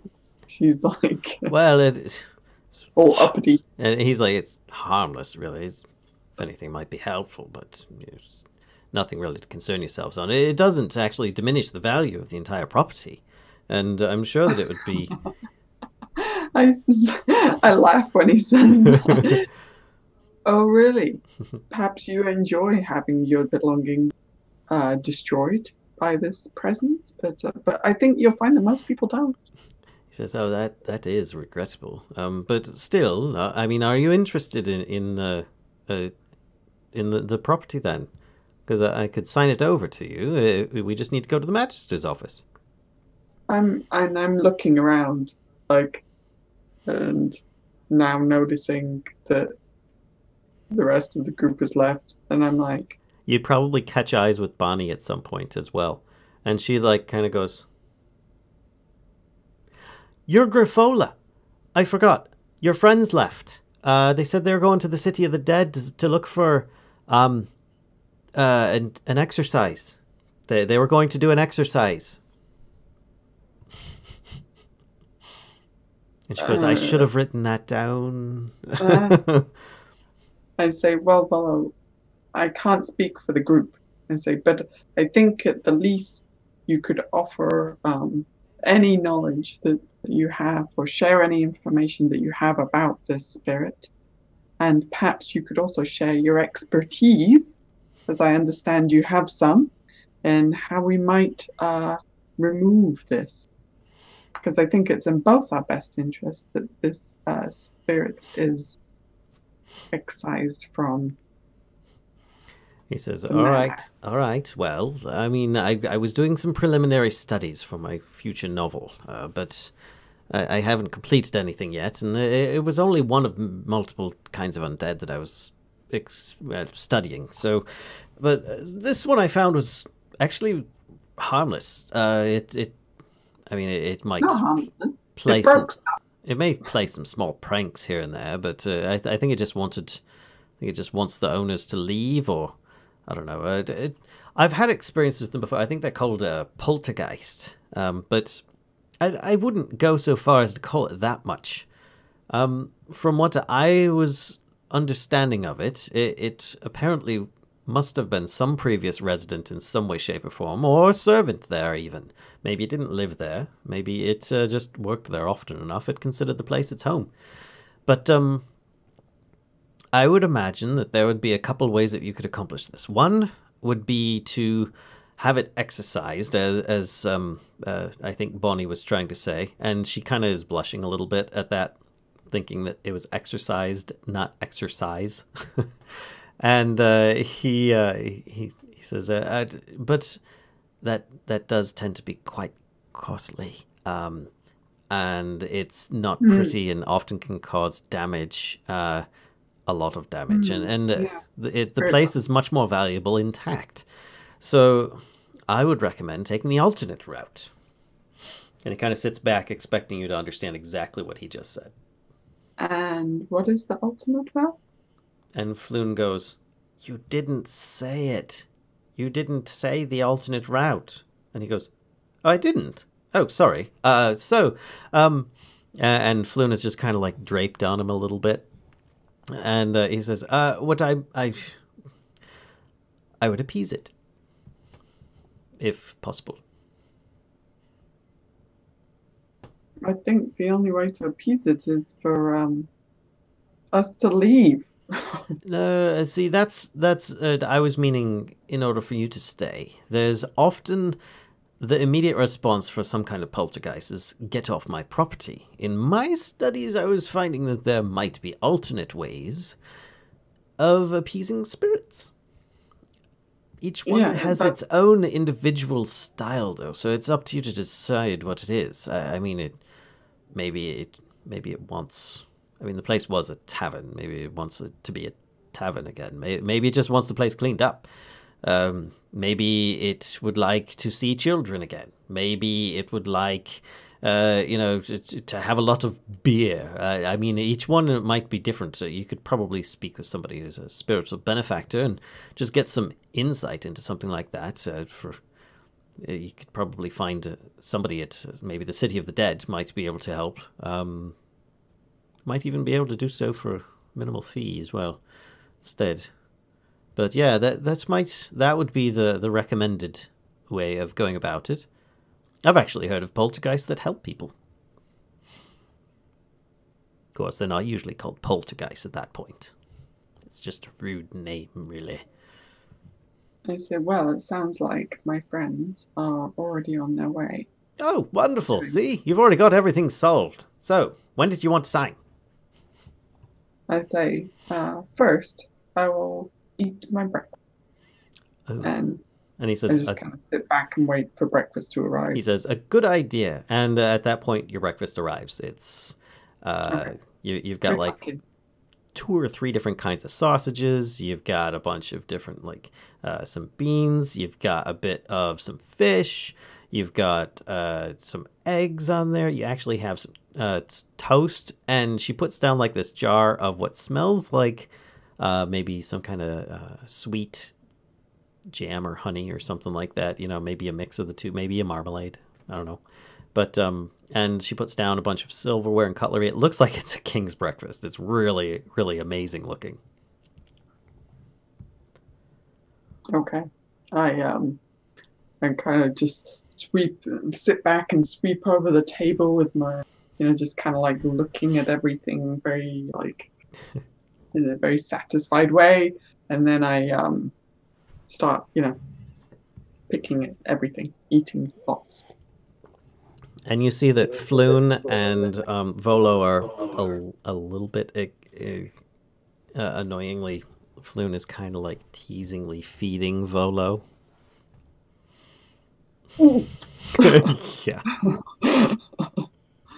Meanwhile, I said, maybe you'd like to take your breakfast in your room. Said, no, we've spent enough time there, haven't we? And so, we transition over to the other half of the party, which has finally arrived at the City of the Dead. You're at the front gates, which actually let's bring in a bit of the map here. Let's drag you guys over to the map. Whoops, that wasn't what I wanted to do. I need to scroll, which, as I said, should be in the the east southeast corner there. You probably see it. Let's see if I can ping here.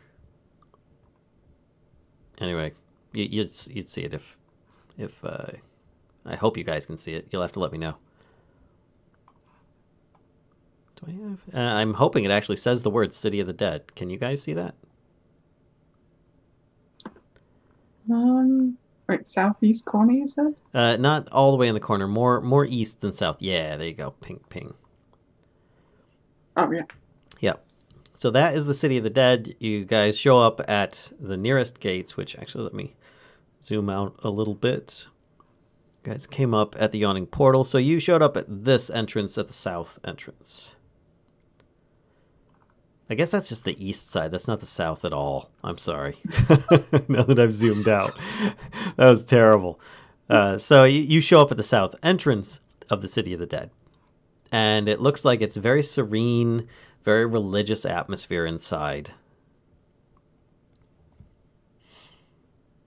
Okay. I'll look around and see if there's somebody we could talk to. You see some hooded people that are walking quite slowly and calmly along the path towards you, actually, with some kind of brazier or something, kind of like blessing the ground or something as they walk very quietly. Did you want to approach them? Continue past. Yeah. Why not? Are you going to talk to them? Yeah. I'll say, excuse me. And one of them looks up, and it looks like it might be a half elf, a male half elf, somewhat old. Yes. Could you direct me To someone who can help me with a ghost problem. A ghost problem? I beg your pardon. There's none in this area, at least. It is. Are you having some troubles? Yeah, we kind of have I guess, an apparition that we need to deal with. I don't know if we just need to communicate with it or if we just need to get rid of it altogether. But somebody that can help. Oh, that does sound quite bad. And he looks back at the person behind him, and they still have their head down, and he says, "You go on, I'll catch up." And they continue walking. They've got the brazier with them, or brazier. But he says, "I suppose you could talk to one of the clerics in one of the local churches here. What religion do you follow?" And he's like kind of looking you up and down, seeing if he can find some kind of religious icon on you that might identify it. Yeah, hold please.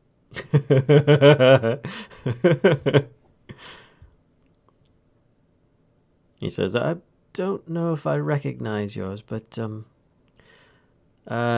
if you don't belong to one of the churches, you might be able to donate to them for a service." And he says, "The closest one is just over here." And he points a bit to the east, and it's just one of these large buildings here. Her symbol is the one for St. Cuthbert. St. Cuthbert. Right. I don't even know if that's in here, but we're going to just go along with the fact that he says that's going to be here. Sure. Because it's a place of many religions here. And he says, if you follow the path, it'll wind a bit, but more or less stay northeast, and you'll see a small temple to St. Cuthbert. You might be able to convince one of them there to help you out. Okay. I nod and thank him, and then we'll head to where he told us to. All right. So then you guys kind of weave your way from the entrance down through the path, and you eventually find your way over here at the St. Cuthbert Temple. And it looks very plain, not very big, especially compared to some of the other ones. And the doors are closed, but that doesn't... Most of the temples you saw, their doors were closed as well. So you don't see any people around it at the moment. Okay. I'll kind of knock on the door, I guess. Okay. And nothing happens. The door seems like there's no handle on it either. Okay, I'll try to push it open. It just opens. Okay, well, I'll push it open and walk in. Okay. Do you go with her? Smoke?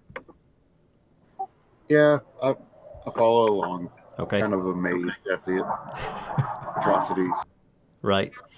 Okay, so as you enter, it's a very simple church. There's some pews, there's a pulpit, a little spot for the, anything like that, and like a little small well of some sort on the side, probably for like blessed waters or baptisms or something of that nature.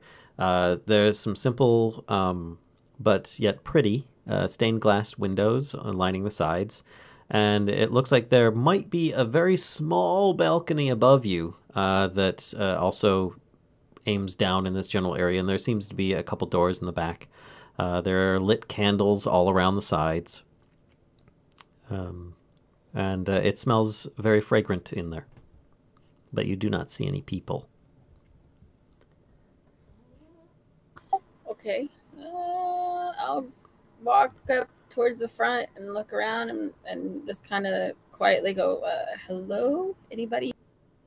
And you hear in the back somebody say, "Oh, one moment, please." And You see a middle-aged man walk out, and he's dressed plainly. What does Saint Cuthbert normally represent? I don't recall. Okay, Saint Cuthbert the Cudgel. Oh, He, oh yes, favored weapon, Mace of Cuthbert. He is one of the oldest gods of D&D, a lawful neutral god. okay. Anything else that he stands for? He's a combative deity of wisdom. Okay. Okay. Yeah. All right. So you would obviously see these symbols later. Yeah, wisdom, dedication, and zeal. Okay. So you'd obviously see these symbols throughout the church structure of a cudgel, ornately decorated and stuff.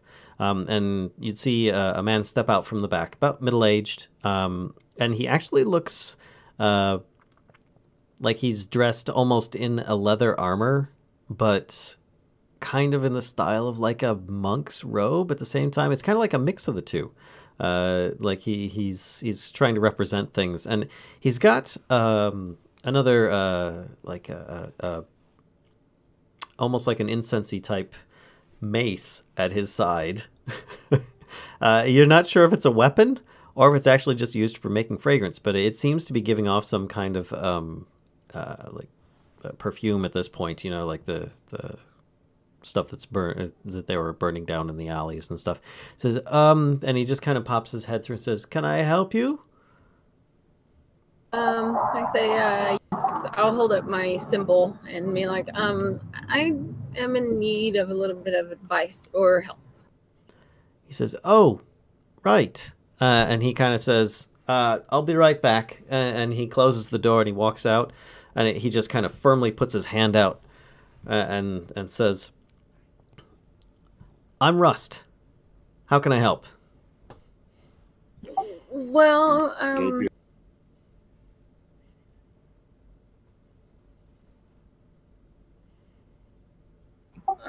Okay, so there are 3 types of clergy in the St. Cuthbert. This one would probably be a billet, which is the most holy and common form of their clergy. Mm-hmm. Because what they do is they not only they take care of the worshipers that they have. Mm-hmm. There's also a kind called the chapeau who convert people, and then there are the stars who make sure that the followers that they have are pure and do not shy away from using mind-reading magic to do so. Wow. Okay. Yeah. Yeah. He's the first one. you would assume, at least. Yeah.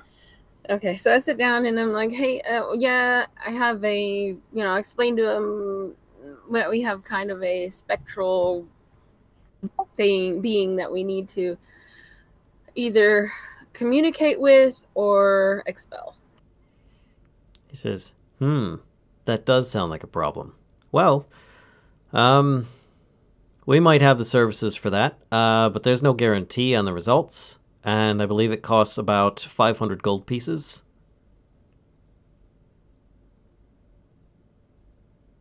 He seems like he's just all business right now. Yeah. I just look at him and I said, that's a shame. Well, then, any advice that you can give to maybe try to communicate with it on our own? He says, well, has it drawn blood? No, not that I'm aware of. Have there been any deaths, murders, dismemberments caused by it that you're aware of? Not that I'm aware of. Has it been selling your goods to neighbors or something? I don't see the problem at this point. It's occupying a building that we've currently came in ownership. Well, are currently coming in ownership of, and yeah, we just are curious to either figure out why it's there or if it's protecting something. The normal. So you just want to talk to it then? All right. So it doesn't seem to be hostile towards you at all. Not really. I can see it every now and then, but no one else can. But it it hasn't physically harmed us. It's more or less trying to scare us, but not physically actually harmed anybody yet. He says, right. Well, but that's okay. You could just go with the standard method and just kind of smack it with your mace. And he looks down and sees your really pretty mace that you've got there. He says, you just give it a good smack upside the head, and you just dismiss it. Otherwise, we perform an exorcism, like I said. But there is the fee for that, because that will require the high priest, the name that you gave for the highest level guy. That would require his services, and his time is, well, very valuable. But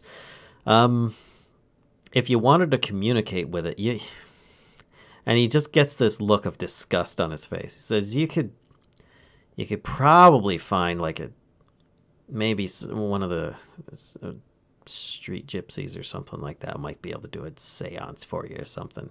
He says, but if it's not hurting anybody, then I don't see any problem. Well, I would have liked to have smacked it, but I have quite a few companions that are with me, and we're trying to come to a sensible solution for things. Right. Sensible solution. And he looks down at your mace again, and he looks up at you and goes, I'm sure you'll make the right choice. Anyway, anything else before I go? Nope, I think that's it. I'll let you go back to your nap. I'll just kind of walk away.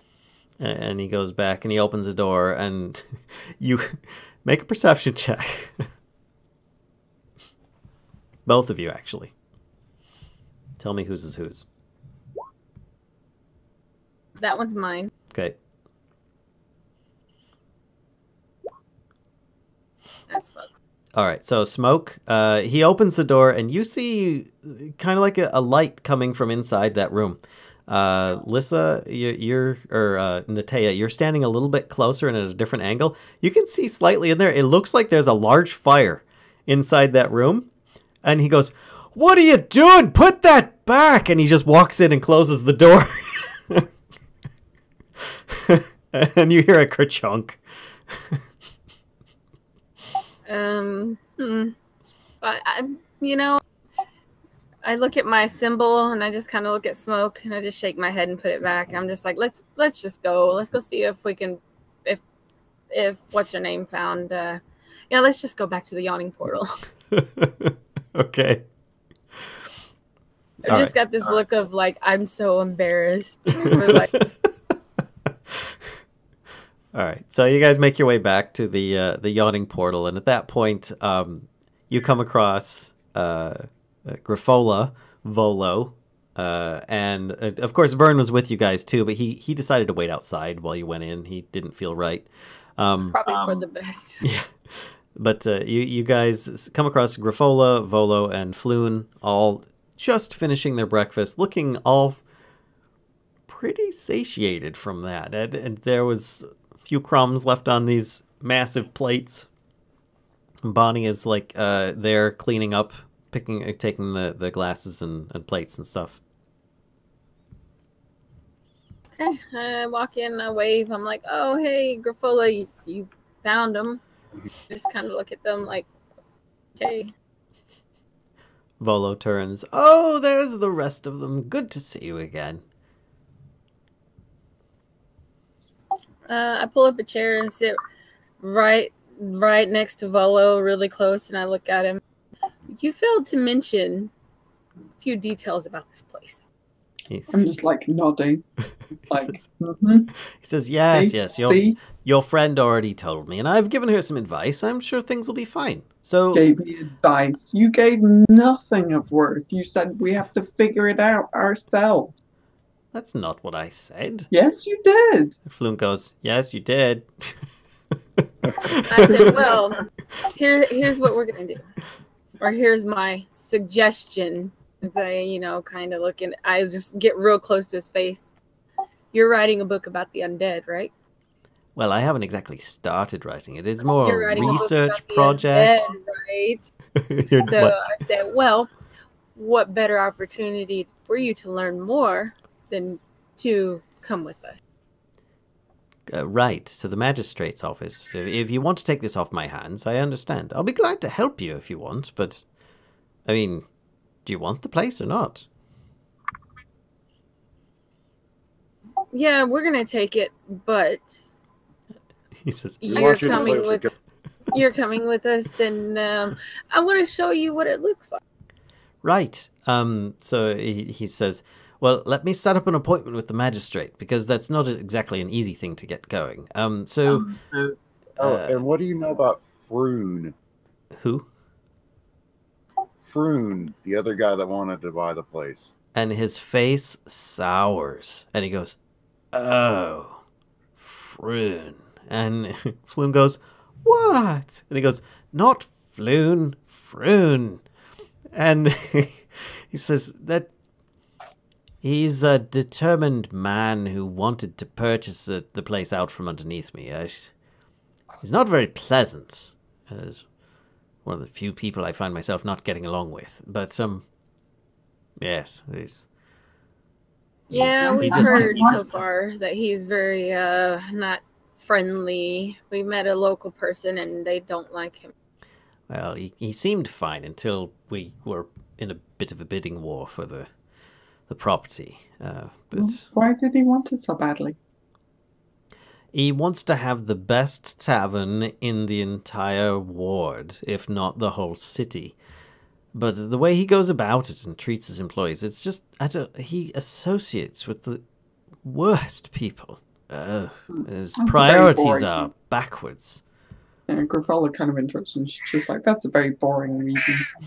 Well, he also doesn't really coordinate with any of the guild's people, which means that they kind of frown upon it, and they don't exactly like it when you go against the guilds. But yeah, he thought he could save some money.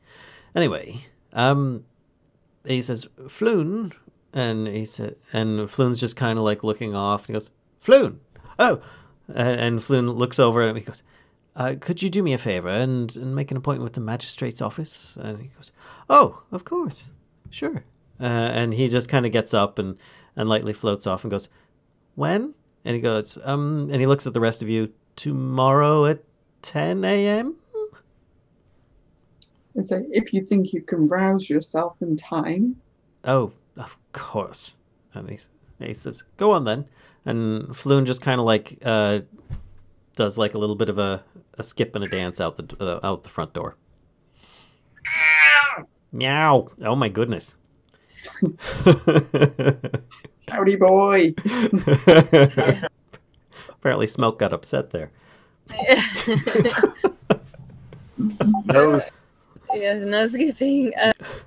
So I'm like, so you'll come look at this place with us, right? What is there to see? I've already seen the place. Oh, there's some stuff in the attic that you missed, and some in the basement. There's quite a few things that you missed. You should. What exactly did you want me to see? I mean, you can't exactly know until you go. Also, don't you think this is essential research for your book? If you want to really have a factual book, or if you're going to market it as fiction, I mean, I can help there. What was that, Smoke? You can experience a poltergeist. It's a whole lot of fun. He says, look, I'll level with you. I wanted to try and make this spectral novel. I've received some funds for it. Those funds were spent on you trying to find Floon. I've lost my will to pursue this because it was not the most pleasant experience. Not from the friend at this place, but another one I ran into recently. But it's nothing that I'd care to experience again. And I'm willing to give this place to you for a pittance, more or less, in comparison to what I spent obtaining the place. So, wait, so you have investors who you receive funds from to write a book that you're not going to write? Is that what you said? I'm merely changing the format is all. And you expect your investors to be happy about this? I've already spoken with them about it. They seem to be accepting. So, and who is this other person that you had this negative experience with? It was a zombie, and I just didn't really care for the undead thing. Yeah, the flesh was a bit... Ugh. Well, I can assure you there's no flesh on the specimen that... Yeah, from what I saw, it looks like a half-elf, if that makes you feel any better. Right. And I've done what studies I need there, so I don't think I'll need any more. Ah, hence your hurry to have it off your hands then. He says, look, for me to eliminate the guest that's there, it costs a large sum of money, and I don't exactly have any left, so I'm trying to make what means I can. I'll be happy to help you out with, restoring the place, getting contacts and such, but I can't really offer much more at this point, besides who I do know. Well, how about a little bit of research then, since you're good at that? Find out about a half-elf female that was there and that may have died. I already did do research on that, and I wasn't able to find anybody about that. He's useless, Gravola says. She just kind of like crosses her arms, sits back in the chair. Absolutely useless. I look at everybody and say, well, we're back to where we started, because the priests of Cuthbert, my religion symbol, they want 500 gold to even go look at it, basically. He says 500? That's a bargain. Well, yeah. Membership discount. Yeah, membership. It is whenever you have 500. That's the problem. So I guess we're gonna have to deal with this on our own. Their suggestion is for me to, I tap my mace, is to talk to it this way. I beg your pardon? Bash it with the mace here. He says, well, forgive me for saying so. Is that a holy item, a blessed weapon? Yes, well, Oathkeeper. Yes, maybe. He says, if you haven't experienced them before, I have learned at least a few things about these things, and, well, you'd need some kind of magical or holy weapon in order to actually harm such a creature.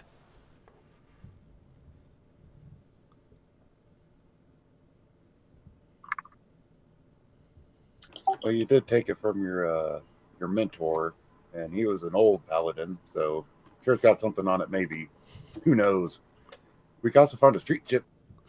Gravola, you think that if you cast Detect Magic, you might be able to determine if it's magical or not. I just put it on the table. I just kind of slam it on the table. Here. I cast Detect Magic. Very cautiously. Under the table. Oh, you're trying to secretly cast it? Yeah. Because I got in trouble last time I cast it in public. Make a sleight of hand check. The guilds will remember that. Hang on. Gotta get to my sheet. Sleight of hand. Come on, dice. Don't fail me now. Okay, that's not too shabby. Alright, so you cast Detect Magic. It does not appear to be magical.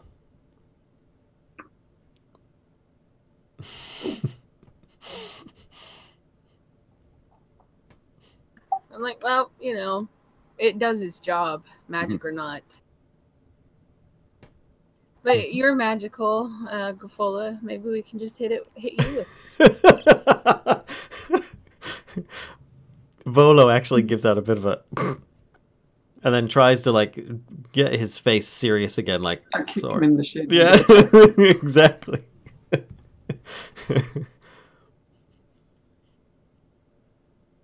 Maybe we need a Ouija board. A Ouija what? We just need to figure out how to talk to it. Was it saying anything to you, Nita? No, it looked like it was trying to talk to me, but I don't understand what it says. I don't know what language it speaks, and if it's any kind of elf language, I don't know. Well, you could always try some kind of divination, or maybe one of the street gypsies might be able to do so for a mere pittance in comparison to the bargain that you're able to obtain from your own religious helpers. Yeah, sadly, the ones here are pretty weird. I mean, they were starting to fire in their own office. I don't know what was going on there. It's a bit embarrassing to me, really. We went to that magic shop, right? Maybe the book guy might know something, or well, the private PI guy that And we met, the weird purple guy with that guy who I don't know. You might have to eat whatever he's eating, and I don't think I'm up for that. All these descriptions, Volo is just like, oh, he might have something that we could all smoke and then see it.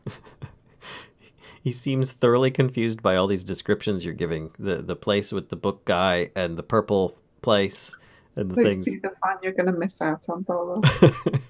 He's like, I see nothing I'm really going to miss. But if you like, I could see if I could set you up with one of my gypsy friends, and you could perform a seance and perhaps try to find out what it wants. I mean, yeah, we could do that. Why didn't you say something before? And I kind of slap him on the back. He goes, I did at least 4 times. Oh, Volo. I just shake my head and put my mace back on my hip. Right. I'm like, where is Raynor here with them? No. Where have you seen Raynor anywhere? Oh, well, he doesn't stay here at the inn. He was, if anything, was staying here temporarily. He's got his own manse that he lives in. Probably not too far from where you now have Troll Skull Manor. Yeah, maybe we can see if he might have some. Maybe he might have some funds now that he's back home to help us out if need be. Well, I wouldn't go begging on his doorstep too often. He might take insult to it. But still, having a friend in power like that has always proven useful. He says, speaking of, I should probably see if I can call in a couple favors. And he goes, Bonnie! Yes, Volo. And he's like, if you see Floon come back, just let him know. I'll be back shortly. She says, sure thing, Volo. She just tucks her head back in again. And he says, all right, well, I'm going to go see if I can find one of those friends of mine to perhaps get you a seance or something. Ooh, are you going to join us for the seance? Have you ever been to one? He says, yes, they're rather droll. I'd rather just skip the whole affair and just trade it in for the fact that I'm able to arrange one for you. Okay. Doesn't sound like fun then. Seems to be a common theme with you, Volo, skipping the whole affair. Trying to decide where you actually come up with the content for your novels. He says, well, you have been gifted the ones that you've seen so far. I thought that it was the best quality. I just roll my eyes. I said, I think we should probably head back.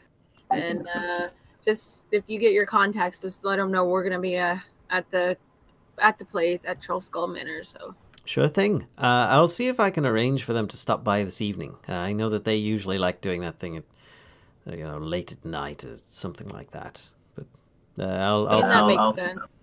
Right. Okay. Well, I'm off then. I shall send them your way. Okay. What's that? Yeah, thanks, Philip. So you see him just kind of like stepping out. All right. Let's go do a seance. So it's only like midday. And at this point, I think it's probably a good point to stop. You guys can head back.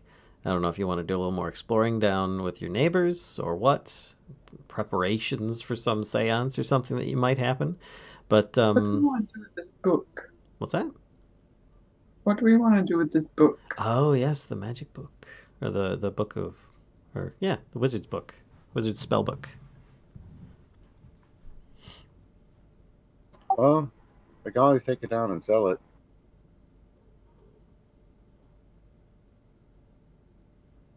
I think it's probably the best use for it at the moment. I can't really cast from it, so Well, maybe we can get the stuff so you can make some scrolls from it. find out how much that will cost. Yeah, sure. Burning hands sounds like fun, All right. especially if we're going to set brews on fire. I mean,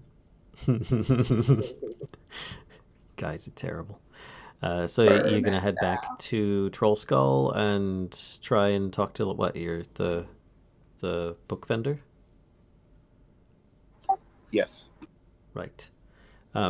So we'll just kind of like fast forward to whoop, you're at Troll Skull again, back to the alley, and let's transfer everybody back over to the right page here. Hold on. Troll Skull Alley. Grab you guys and drag you over. Hui.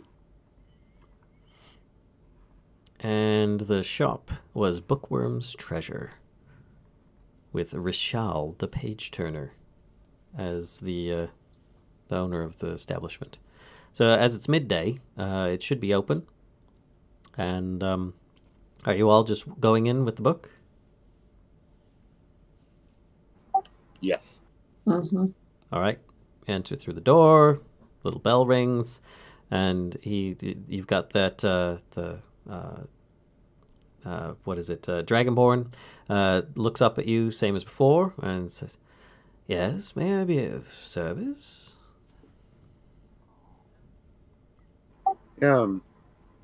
My friend here wants to make some scrolls with the spells in the book, and so like, can we get the stuff for that, please? He says, I'm sorry, you wanted to make some scrolls from the books we have?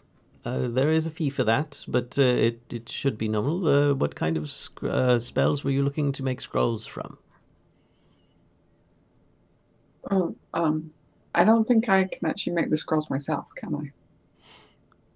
I'm not entirely certain. I'd have to research on that one. I know that a wizard can, and you might need a feat in order to do so. Or at least the proper tools and materials. So I say, well, I'm sure this is something, a service that perhaps you could provide. We have this book here, and I'm inquiring to see if it's possible for you to prepare some scrolls for me to use of the spells within the book. He says, "Oh, right. You wanted me to identify that before, didn't you? Did you end up figuring out what it was?" I did. Says, I show him like, this one's burning hand, this one's false life. And he's got like these little teeny tiny glasses on his nose, and he just kind of says, yes. Well, you see, we don't make scrolls for you. We offer the service, though. If you wanted to, some people have already made scrolls, and you can purchase them. But if you've already deciphered what they are, then I could potentially purchase it from you, if you like, because it could be a good resource here. I do hate to see books going to waste. I say, oh, I totally agree. What kind of offer would you want to make on this book if we were to sell it to you? He says, "May I see it?" I hand it over. You hand it over? Mm-hmm. Okay. He takes it, he opens it up, he does a quick check. He says, "I'd like to cast a magical spell to identify the contents briefly, if you don't mind." I say, do you have the guild, thingammy for casting? You see, he kind of sours and says, "Yes, but you don't." I know, I'm just checking. Can you show me the guild thingy that you have? He's actually got like some little badge pin on his belt that he kind of motions towards. Oh, fancy. Okay. He says, "If you're a spellcaster yourself, I do recommend you join the guild." It has its Grifola does benefits. the biggest eye roll possible and says, "On you go." He says, right, and he just does a detect magic. And he just kind of flips page, page, page. Because you recognize the spell straight away. It wasn't anything different, because you have it like that. So you're like, oh, I know this spell. That's simple enough. And he's just using it to identify the school. And then he's like, oh, yes, these are all very simple spells. Typically, this might sell for, and I need each of you to roll an insight check. Is he trying to lower? That smokes. Okay. And then that's mine. Oh, nice. All right. Kashka and Smoke. Nothing out of the ordinary on this. Now, Natea, on the other hand, might think that there's more to this. He says he goes, it might cost me, and he kind of mutters. And Natea, you think that he might be saying something in his mutterings about guild discount. And then he says, but there isn't. And so 250 gold pieces. I just look at him and I said, what's a guild discount? I beg your pardon? You were muttering under your breath and you were talking about guild discount. They charge you, I guess they take a percentage from you for selling your wares or buying, selling, trade. He says, no, you see, guild members get special offers and pricing. So what would they give you for this book since you're selling it to us for 200 gold? I'm going to assume they're going to buy it from you for probably... He kind of holds his hands up and says, look, I am not here to advertise for the guild. I merely follow their guidelines and rules. It is beneficial to join. It is at no cost. There is a monthly fee, but there is no cost to join. Can I, I guess, do I need to insight him again to make sure he's telling me that? Sure. This guy. It seems like what he's saying might be true. You don't see any doubt in it? Yeah, same. I just look at him with my eyes like half open, and I look at Smoke and Grifola. I'm like, it's up to you guys, but beware. I just kind of back away. He says, these are relatively simple spells, and therefore I'm giving you a decent price for them. You're welcome to compare them at any other shop if you so desire. If I was a guild member, how much would you be giving us for this? And he says, well, typically I'm only allowed to disclose that to guild members. I apologize. So you're going to go make me fill in a form so you can tell me this? He says, I'm not trying to make you anything. I'm offering you 250 gold pieces for this spellbook. Yeah, but are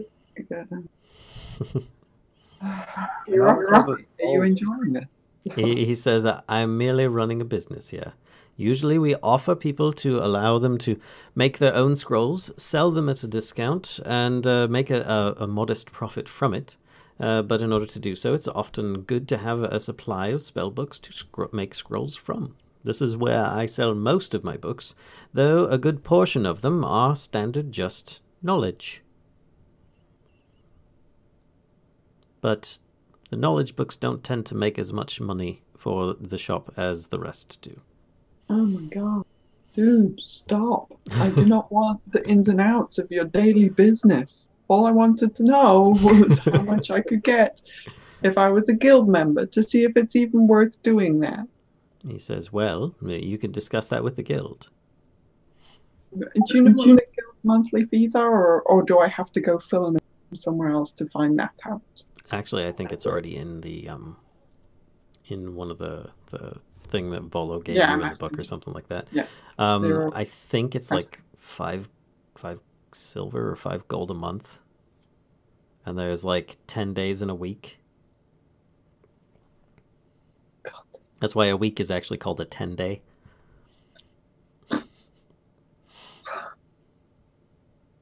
I really don't want to. Do Grifola, you have the scrolls for the spells that are in the book? I think you're asking. Who you're asking? The shop owner? Do we sell the scrolls that are in this book?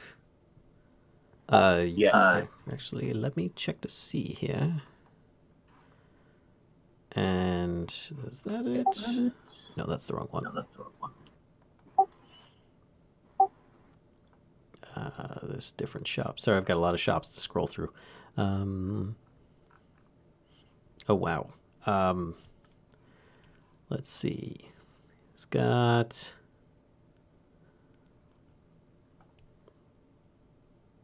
He says, we don't have all of them readily available. We do have most of them available, though.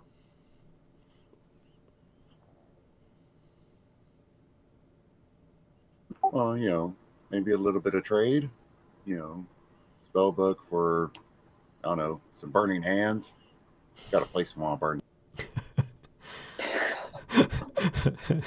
I just laugh. He's just kidding. He says, I tell you what. The closest thing I have to a flame spell is, well, it's worth a lot more than this book. And that would be a fireball. But what I could offer is a continual flame spell. I could offer 2 of those. Or if you so desire, and he actually motions up to the wall, and one of the torches lifts out of the sconce and floats over to him, and it's an ever lit torch. It's like glowing. He puts his hands through it and says, it doesn't injure anything, and they usually are of a decent nature. They retail around 90 gold pieces. I'd be willing to give you 3 of these for the book, and they'll burn forever. They don't actually light things on fire, though, but they are excellent light sources. You just cover them if you don't want them to illuminate anymore. I just giggle. I said, we all have dark vision. And then I look at Vern. I was like, we might want to get one of those. I just kind of point with my head. He says, as in the spirit of being for trade, I'd be willing to trade you 3 of these for the book, if you so desire. And he mage hands the torch back into the sconce. How about one of those, and could also get maybe a magic dagger? I'm sorry, I don't deal in magic weaponry. Or any weaponry, for that matter. No. I want something that I could poke a ghost with. You might want to try Steam and Steel. They are the local weapons dealers. Okay, I just look at you two. I'm like, do what you're going to do with your book. Sell it, buy a torch, buy a fireball, buy a invisible pet. We have a ghost that we need to get rid of, so.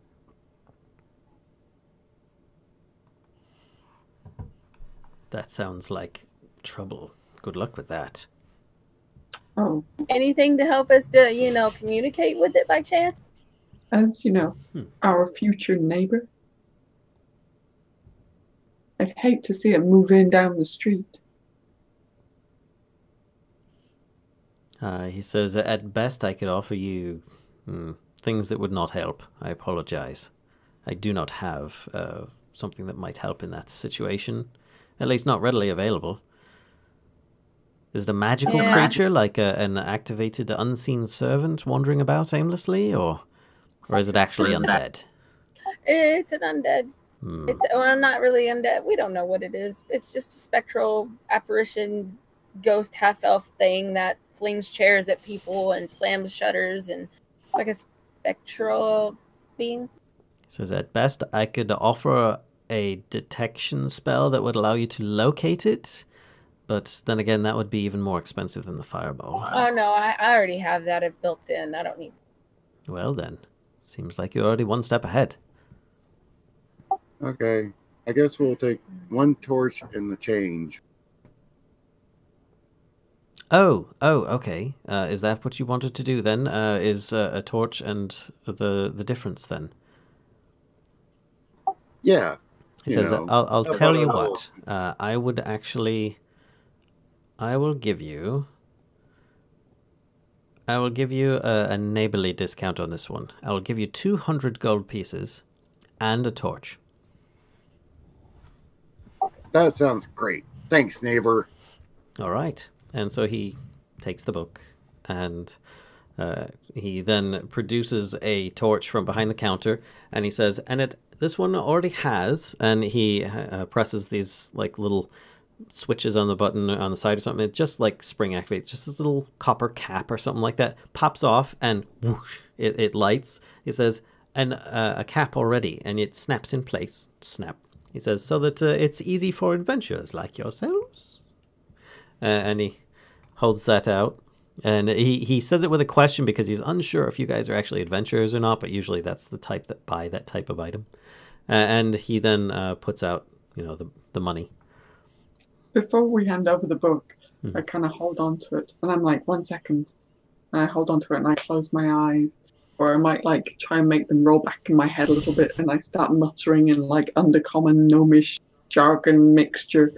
And then I like open one eye, look at him, go, just kidding, and hand over the He says, I was wondering why you were making up words in those foreign languages. You have no sense of humor. I've been told that before. Anyway, here's your money and your torch. Hang on. I'm getting a vision. You're going to be told that again. He says, oh, nice.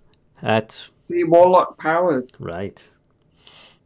I'm just in the Did you say warlock? shaking my head like, oh my god. Did you say warlock? Is he asking me that? Yes.